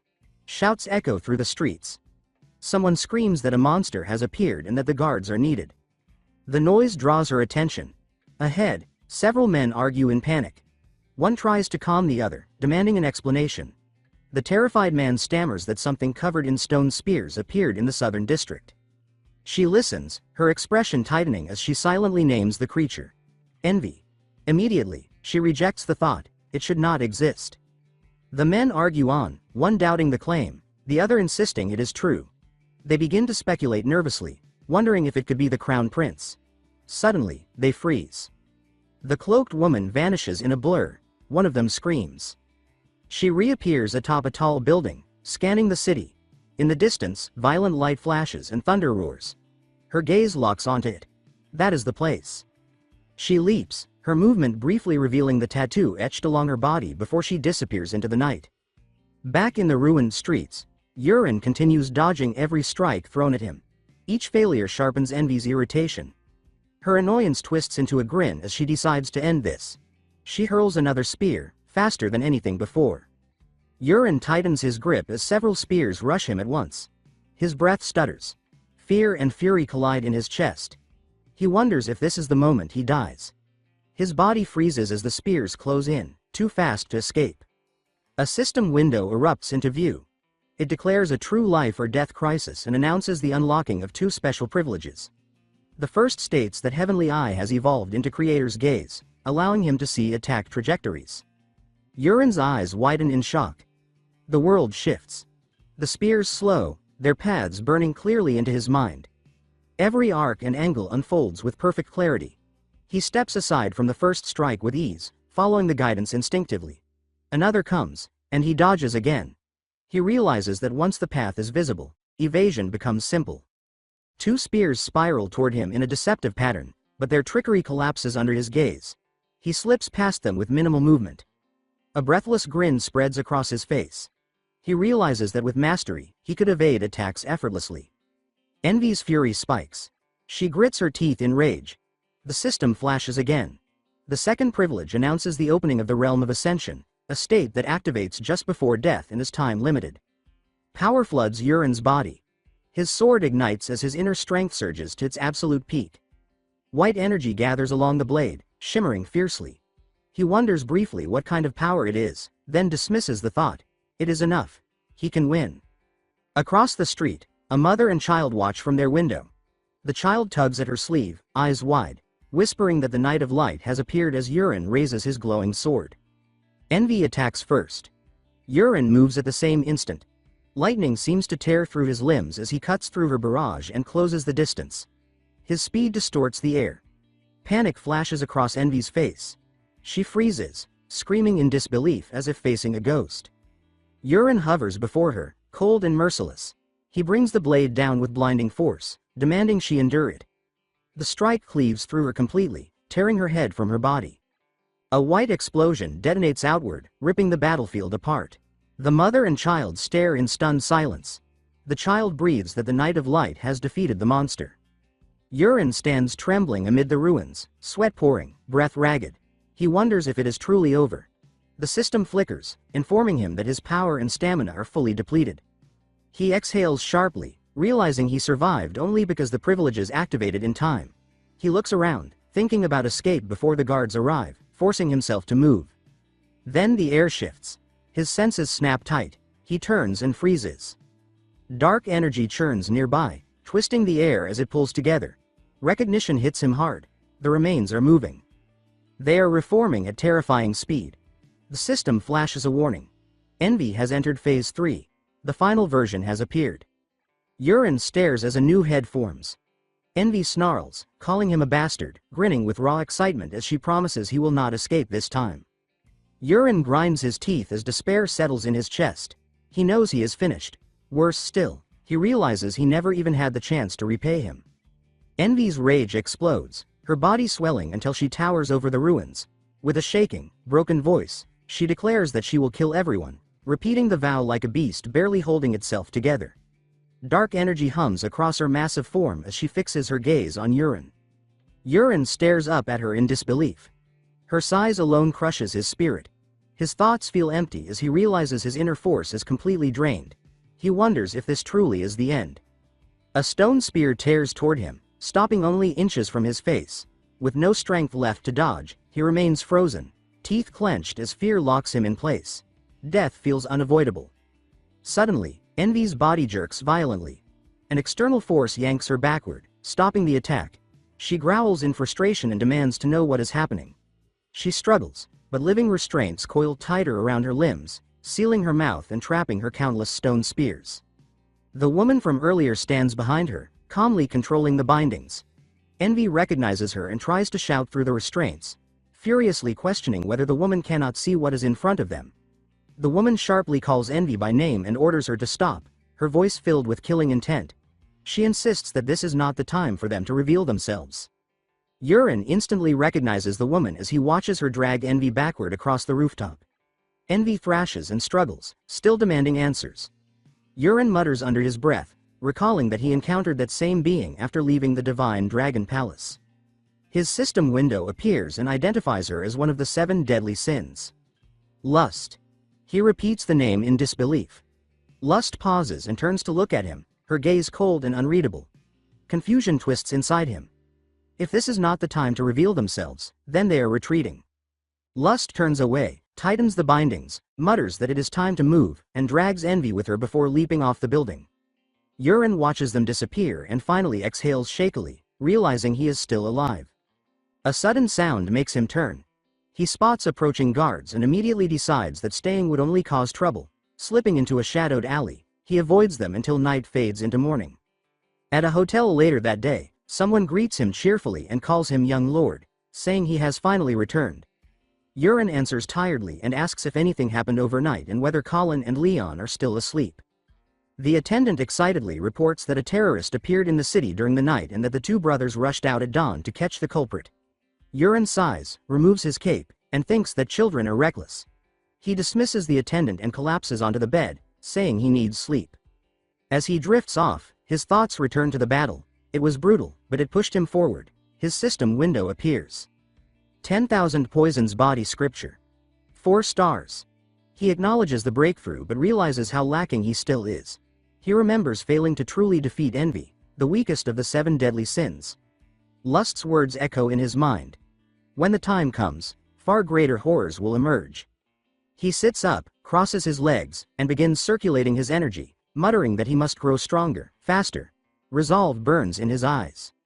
Later that morning, Leon announces that he heard the murderer of the Crown Prince appeared in the city. Colin complains that if he had been there, he would have caught them. Leon corrects him, explaining that the assassin was a monster beyond human, with stone erupting from its body and buildings collapsing everywhere. Leon hesitates, then explains that a knight of light appeared and destroyed the monster with a glowing sword before vanishing. Colin marvels, wishing for a title like that and wondering who the knight was. Urine yawns quietly and thinks that the knight is sitting right there. He asks about their departure application. Leon reports it was approved, and Colin adds that the Rock family name helped. Urine urges them to leave immediately, warning that lingering could be dangerous. They pack and depart through a teleportation tower, returning to their county. At the Rock estate, Their father greets them with laughter and open arms. Leon leaps into his embrace, and their father remarks proudly that he has grown. Yurin and Colin bow deeply and announce their return. Their father welcomes them warmly and says he heard something major happened in the Empire, but tells them to rest first and talk later. Later, in the estate, someone greets Yurin warmly and praises him for returning stronger with 2 new titles. Yurin is confused as she explains that he earned Iron Magician at Aussie Castle and Rookie Slayer in the capital.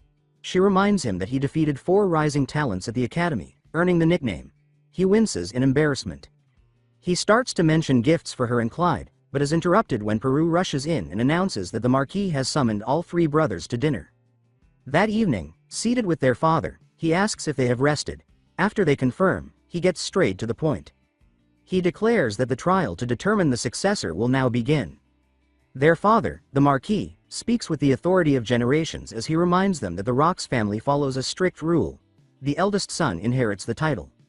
Under normal circumstances, he says that Yurin would already be named successor, noting that he himself became heir at an even younger age. However, his tone hardens as he adds that Yurin squandered too many vital years. Because of that failure, he had intended to choose Colin instead. Still, he acknowledges that Yurin has finally awakened and begun acting responsibly. For this reason, he declares that he will no longer decide the matter himself. With cold seriousness, he tells them that they will prove through action who deserves the position. Silence fills the dining hall as Colin and Leon steel themselves. Yurin casually asks how the decision will be made. The Marquis rises and explains that, since no precedent exists, the trial will be divided into stages. The first is territorial defense. Standing by the window, he reminds them that fully grown monsters will soon migrate toward the coast. If not eliminated swiftly, their people will suffer heavy losses. He declares that each brother will be sent to a separate battle zone and must demonstrate his full capability. To ensure fairness, a steward will be assigned to each of them to observe and report objectively. Then he adds that they may use anything at their disposal. When Yurin repeats the word anything, the Marquis confirms it fully. Strength, wealth, influence, gathered forces, and borrowed power are all allowed. Colin reacts with excitement, asking if this is truly permitted. Their father responds that they are not aiming to become knights, but a Marquis. He emphasizes that while strength matters, leadership demands far more. If they are capable, they may even borrow knight orders. Only results will be judged. Yurin calmly says he understands. Colin agrees just as firmly. Their father returns to his seat and signals for dinner to continue. Chefs enter with covered dishes, and Leon brightens instantly. The Marquis proudly announces that he prepared the family's original terrain soup to welcome his sons home. As the lids lift, Yurin exhales in quiet dread while Leon laughs eagerly. Their father urges them to eat well and reminds them that deployment begins in 1 month. They must prepare with everything they have. The next morning, Yurin is asked whether he plans to prepare. As he fastens his shirt, he replies that he lacks nothing in particular. Peru exclaims that the other young masters are already mobilizing, especially Colin, and that the Livingtine family is sending him support. Yurin recalls that Livingtine is Lady Kenna's birth family and understands where her loyalty lies. He tells Peru that the Marquis ordered them to achieve the best results. When Peru asks what that means, Yurin explains that whether they borrow knight orders or slaughter monsters alone, only the number of kills matters. Peru stiffens uneasily but admits he is right. Yurin adds lightly that his own support is already coming, friends who will help him wipe everything out. A knock interrupts them. Aaron and Clyde enter, and Yurin greets them warmly, saying he has gifts. He calls Clyde forward and explains the tradition of a lord gifting a sword to his knight. He hands Clyde a long sword. As Clyde takes it, warmth spreads across the blade and flames crawl along its edge. He realizes the heat does not burn and asks what kind of flame it is. Yurin explains that it is fire from a flame spirit. Clyde tests the balance and says it feels light and perfect. Yurin knows the sword has accepted him and advises him to speak with it often to awaken its full power. Aaron watches in confusion until Yurin calls her forward. He hands her a sword as well. Wind energy surges through the blade, lifting her hair as she recognizes a wind spirit. She blurts out that the sword likes her, leaving everyone stunned. She asks to test it immediately, and Clyde asks the same. Yurin grants permission. Clyde challenges Aaron to spar, but she cuts him off, saying he still has far to go, and they rush out together. Yurin laughs softly while Peru stares in disbelief, muttering about spirit swords and admitting his jealousy. Yurin promises him something good later, but first says he must repay a debt. Soon after, piles of gold fill Urin's table. Peru stammers in shock as Urin reminds him he promised repayment. Peru declares that Urin must be a genius in both dark magic and gambling. Urin quickly denies it and explains the money is for buying poisons. Peru immediately offers his full help. Later, Urin meets Gerinox at the blacksmith workshop. Gerinox thanks him for treating him well, and Urin tells him that the 2 swords he purchased have found their masters. Gerinox is stunned, admitting he feared they were failures. Urin dismisses that, praising them as mastercrafted blades that choose their wielders. Gerinox thanks him sincerely, then grows serious. He says he has been thinking deeply and must warn Urin of a serious problem within the Marquee household. The words hit Urin hard, leaving him frozen in shock. Sometime later, inside the estate, the Marquee demands to know what Urin is talking about, suspicion sharp in his voice as he presses for an explanation. Urin answers calmly that if his father grants him authorization, then everything will become clear. The Marquee immediately objects, insisting that permits are not handed out lightly and that he must know their purpose first. Urin does not argue. Instead, he simply addresses him as father. The single word halts the Marquee, silence stretching as his thoughts churn. When Urin speaks again, his tone darkens and his eyes harden. He states that ever since the day he was struck down by Ilya and disgraced himself, he does not believe he has once disappointed his father again. He asks him to trust him this time as well, promising firmly that he will not be let down. The Marquis studies him for a long moment before releasing a slow, resigned sigh. He says that if Urin is speaking with such seriousness, then he will allow it. He adds that the butler will be informed and that Urin can collect the authorization tomorrow. There is one condition. The permit will only be valid for 24 hours. Relief softens Urin's expression. He thanks his father, bows formally, and leaves. The Marquis dismisses him with a short reply and watches him go, a faint smile lingering on Urin's face. Alone, the Marquis mutters that being called father truly weakens the heart. He wonders briefly if Urin is about to stir up trouble, then reassures himself that one day should not cause disaster. The next morning, a voice calls for the young master. Inside his room, Urin stands fully dressed, adjusting his tie, as Peru reports that men carrying boxes are waiting at the entrance and claim they were sent by the Marquis. Urin pauses, then smiles with satisfaction, saying the timing is perfect. Peru asks what he means. Urin orders him to send all male servants to the entrance, instructing them to move everything directly to Armory No. 1. Peru stammers, asking if he truly means all of them. Urin replies lightly that he still has something else to retrieve and tells Peru to meet him at the armory. Confused but obedient, Peru agrees. Outside the estate, the butler approaches and hands Urin the permit, explaining that the Marquis ordered it delivered. Urin accepts it, checks it briefly, and then asks where the Marquis is. The butler hesitates before explaining that the Marchioness has arrived and that they are having tea together. Urin considers this, then tells the butler to deliver a message. The Marquis is to bring an inspector and come to Armory No. 1 by noon. The butler freezes, stammering as he tries to confirm the instruction. Urin ignores the hesitation and warns that failure to deliver the message properly will have consequences. At the armory building, guards stop Urin and warn him that unauthorized personnel are forbidden entry. Calmly, Urin gestures behind him and asks whether they see the stacked boxes. When the guard confirms it, Urin explains that they contain weapons and armor purchased from Aussie Castle for the expedition. He states that both he and the men transporting the supplies need to enter and orders the door opened. The guard trembles and replies that the armory manager must be present. Urin smiles and agrees, remarking that of course the manager should be here. He then adds calmly that the manager must already be on the way. As unease spreads across the guard's face, Urin points toward the building and notes that if anything unusual occurs in the armory, the manager would naturally rush over. Moments later, the armory manager comes sprinting toward them, breath ragged, demanding to know what is happening. When he arrives, Urin explains without urgency that he has brought equipment for storage and orders the door opened. The manager apologizes but insists authorization is required. Urin replies smoothly that he expected that response and produces the permit. He instructs the manager to open the door. Reluctantly, the manager agrees, stressing that only storage is permitted and nothing else may be touched. The boxes are carried inside. Urin adopts a bored expression and complains that he is bored, casually suggesting they inspect a weapon. He orders that one existing box be brought out. The manager panics, urgently objecting that inspection requires special authorization. Urin smiles and says he only needs to see one. Relieved, The manager agrees and brings out a box himself. The lid is opened, revealing several swords. Yurin asks Jaranox about their condition. Jaranox inspects one carefully and reports that most appear serviceable. Yurin reacts with exaggerated surprise and praises the manager, saying he has clearly done excellent work and should be reported to the marquee. The manager laughs nervously and tries to wave it off. Yurin's smile sharpens as he declares this is good, then orders every remaining box to be brought out. The manager's face drains of color. He throws himself forward, shouting that this is overstepping authority. Before he can finish, Yurin strikes him with the hand holding the permit, sending him crashing to the ground.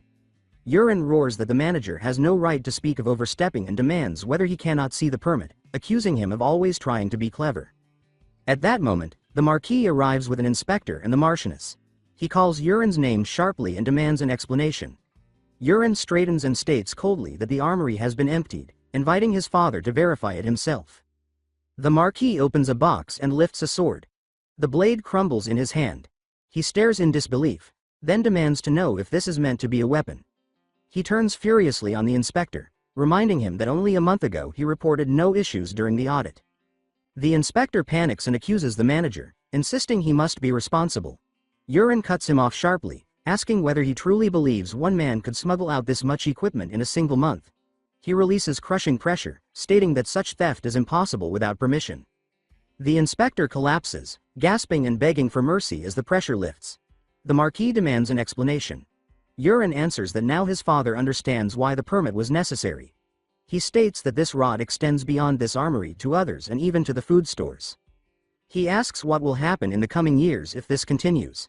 Even if they survive this expedition, the future is already ruined. While those at the top eat well and wield fine weapons, soldiers will be forced to fight with worthless blades and consume poison supplies.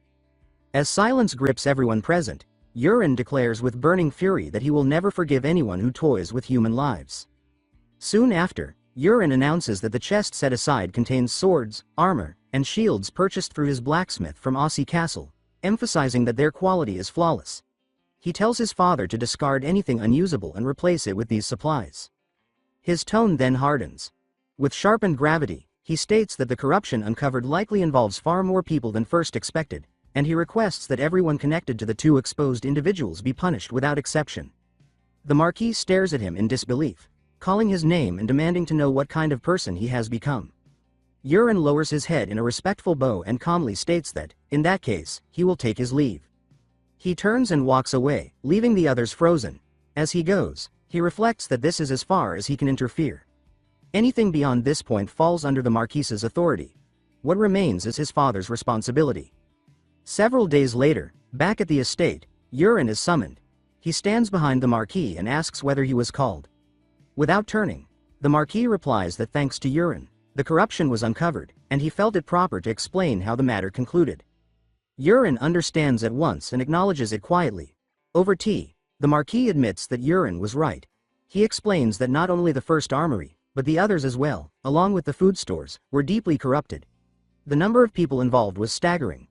What shocked him most was not the common soldiers or servants, but figures he trusted for years, such as the weapons steward and the inspector.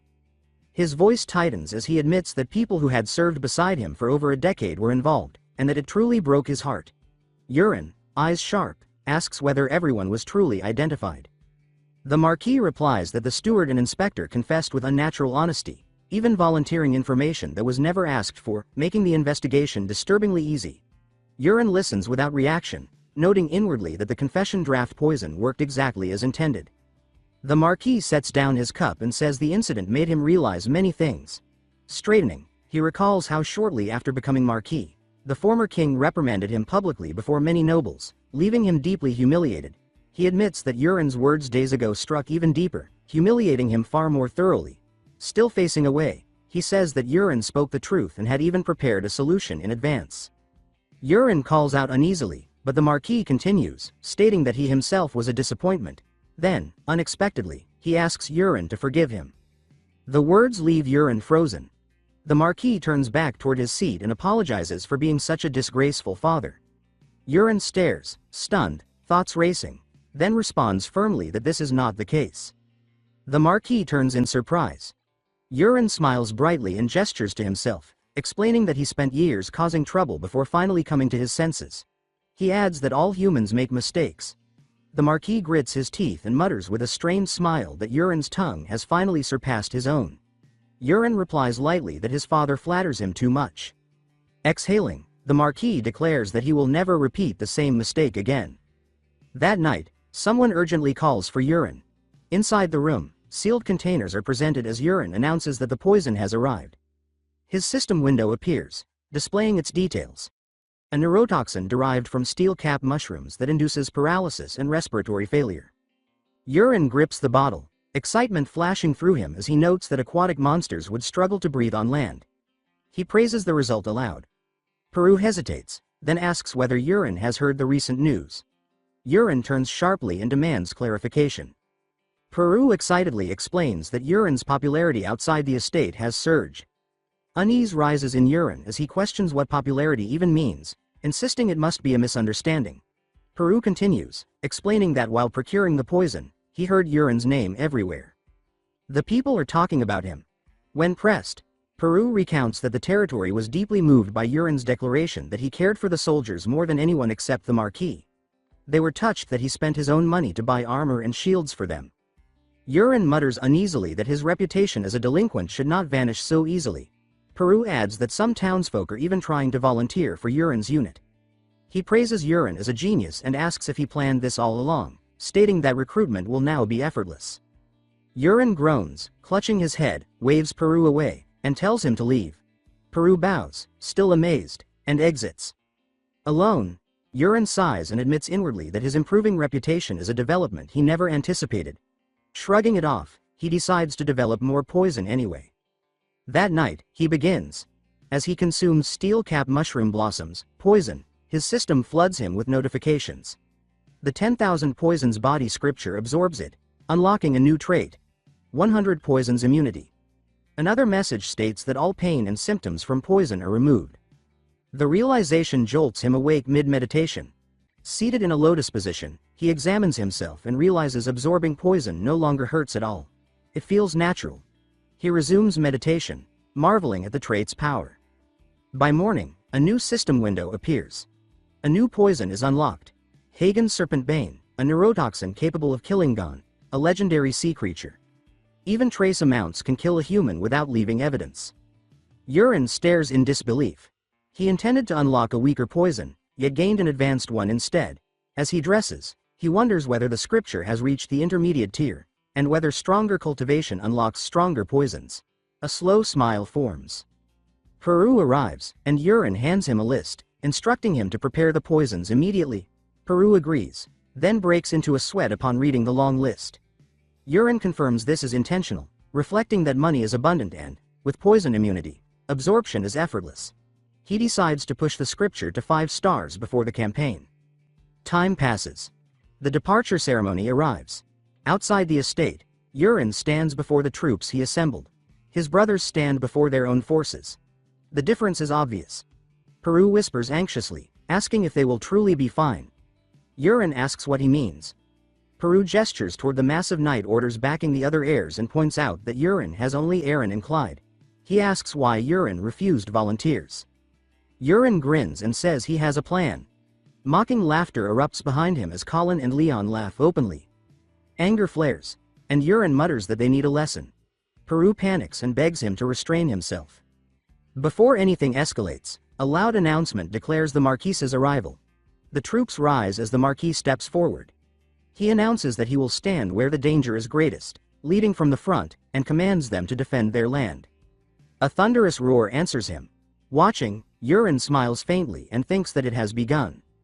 The campaign starts. Each heir is assigned a defensive sector. 2 days later, Yuren arrives at his post.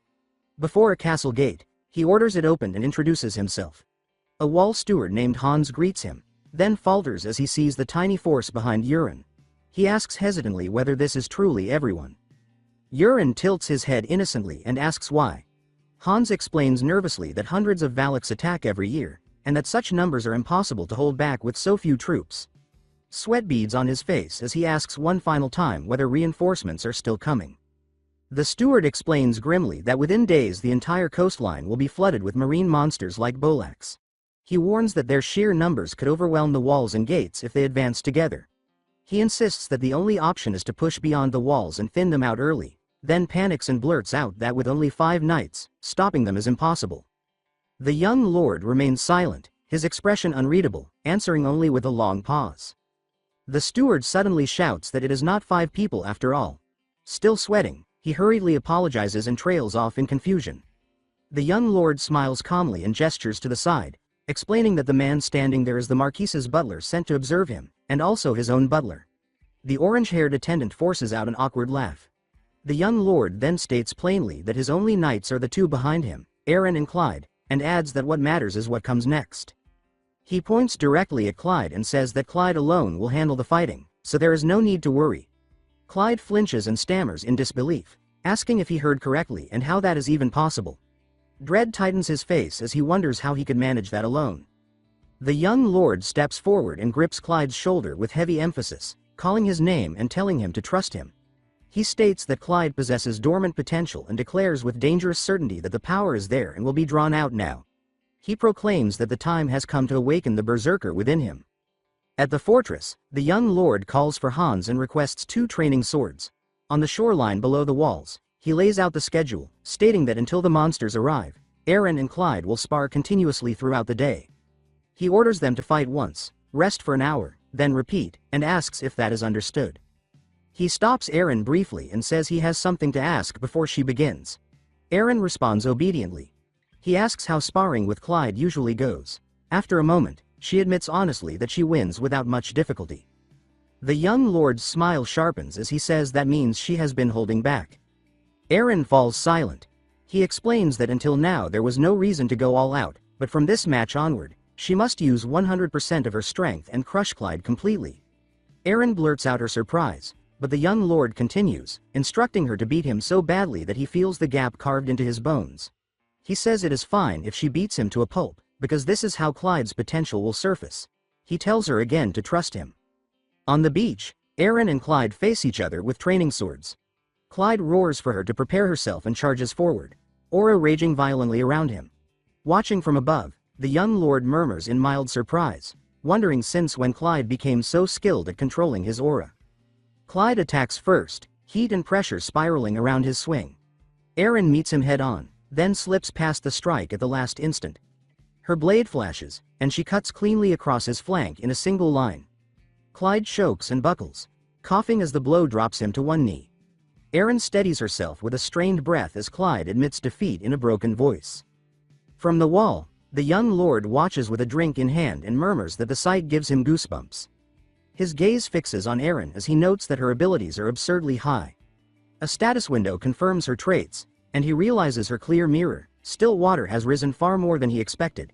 He observes that she is not just fast, but reading sword paths and responding instantly. To him, it feels like watching a child fight an adult. The sparring continues. In the second match, Aaron strikes low and twists Clyde's body with a brutal hit. The third match ends before he can recover. The fights pile up until the 9th, with Clyde reeling repeatedly, reduced to pure defense. Beside the young lord, the butler gawks and comments that Aaron is completely overwhelming him. The young lord offers no response. Below, Clyde kneels in the sand, trembling and panting. He stares at the ground, whispering in disbelief that the gap is truly this vast. Someone calls out that Clyde has had enough for the day. Clyde blurts out for the young lord, shaken, questioning whether it is even possible for him. He admits that he could not touch even the edge of her clothing and asks how the young lord can claim he has hidden potential. The young lord snorts and says he already told him it was hidden. He asks sharply whether Clyde expected it to emerge easily, then orders him to trust him and keep sparring. Time passes. Day 2 arrives with Aaron still crushing Clyde with efficient strikes. Day 3 follows, her blade snapping into him again and again. After the repetition, the young lord sits alone, cross-legged, breathing calmly. A soldier suddenly rushes in and shouts that there is a serious problem. The young lord asks calmly what it is. The soldier blurts out that it is finally happening and that the Bolaks are rising. They hurry to the wall. The soldier points to the sea as the water breaks and round-headed monsters surface, red eyes glaring and jagged teeth bared as they rise in swarms. The young lord watches without panic and remarks casually that it has been a while since he saw them, even calling them cute lil Bolaks. As the monsters gather, he asks where Clyde is. Aaron hesitates, then explains that Clyde lost earlier and is still sitting on the beach. The young lord smiles with satisfaction and orders her to deliver something to him. On the sand, Clyde is collapsed forward, sobbing and shaking as despair swallows him. He admits to himself that he must be hopeless. Aaron approaches and calls his name. He weakly responds. She struggles under the weight of what she is carrying and says the sword is extremely heavy. She explains that the young lord ordered Clyde to take it and adds that the Bolaks are coming and that he is to fight them. Clyde freezes in shock. When he looks up, the beach is already crawling with a massive wave of monsters. Aaron adds that there is more. She delivers the message exactly as told, instructing him to surrender his body to the smoke, then says the young lord told her to leave him there afterward. Clyde cries out in disbelief, but Aaron is already running away, shouting that she will return if it gets dangerous. Clyde reaches after her, panic breaking his voice as he stares at the endless monsters. He gasps that it is too much and wonders how he is supposed to win. High on the wall, the observers tense. One thinks about calling reinforcements, another wonders what Clyde will do. At the center of them all, the young lord stands unmoving, his expression unreadable, offering only silence.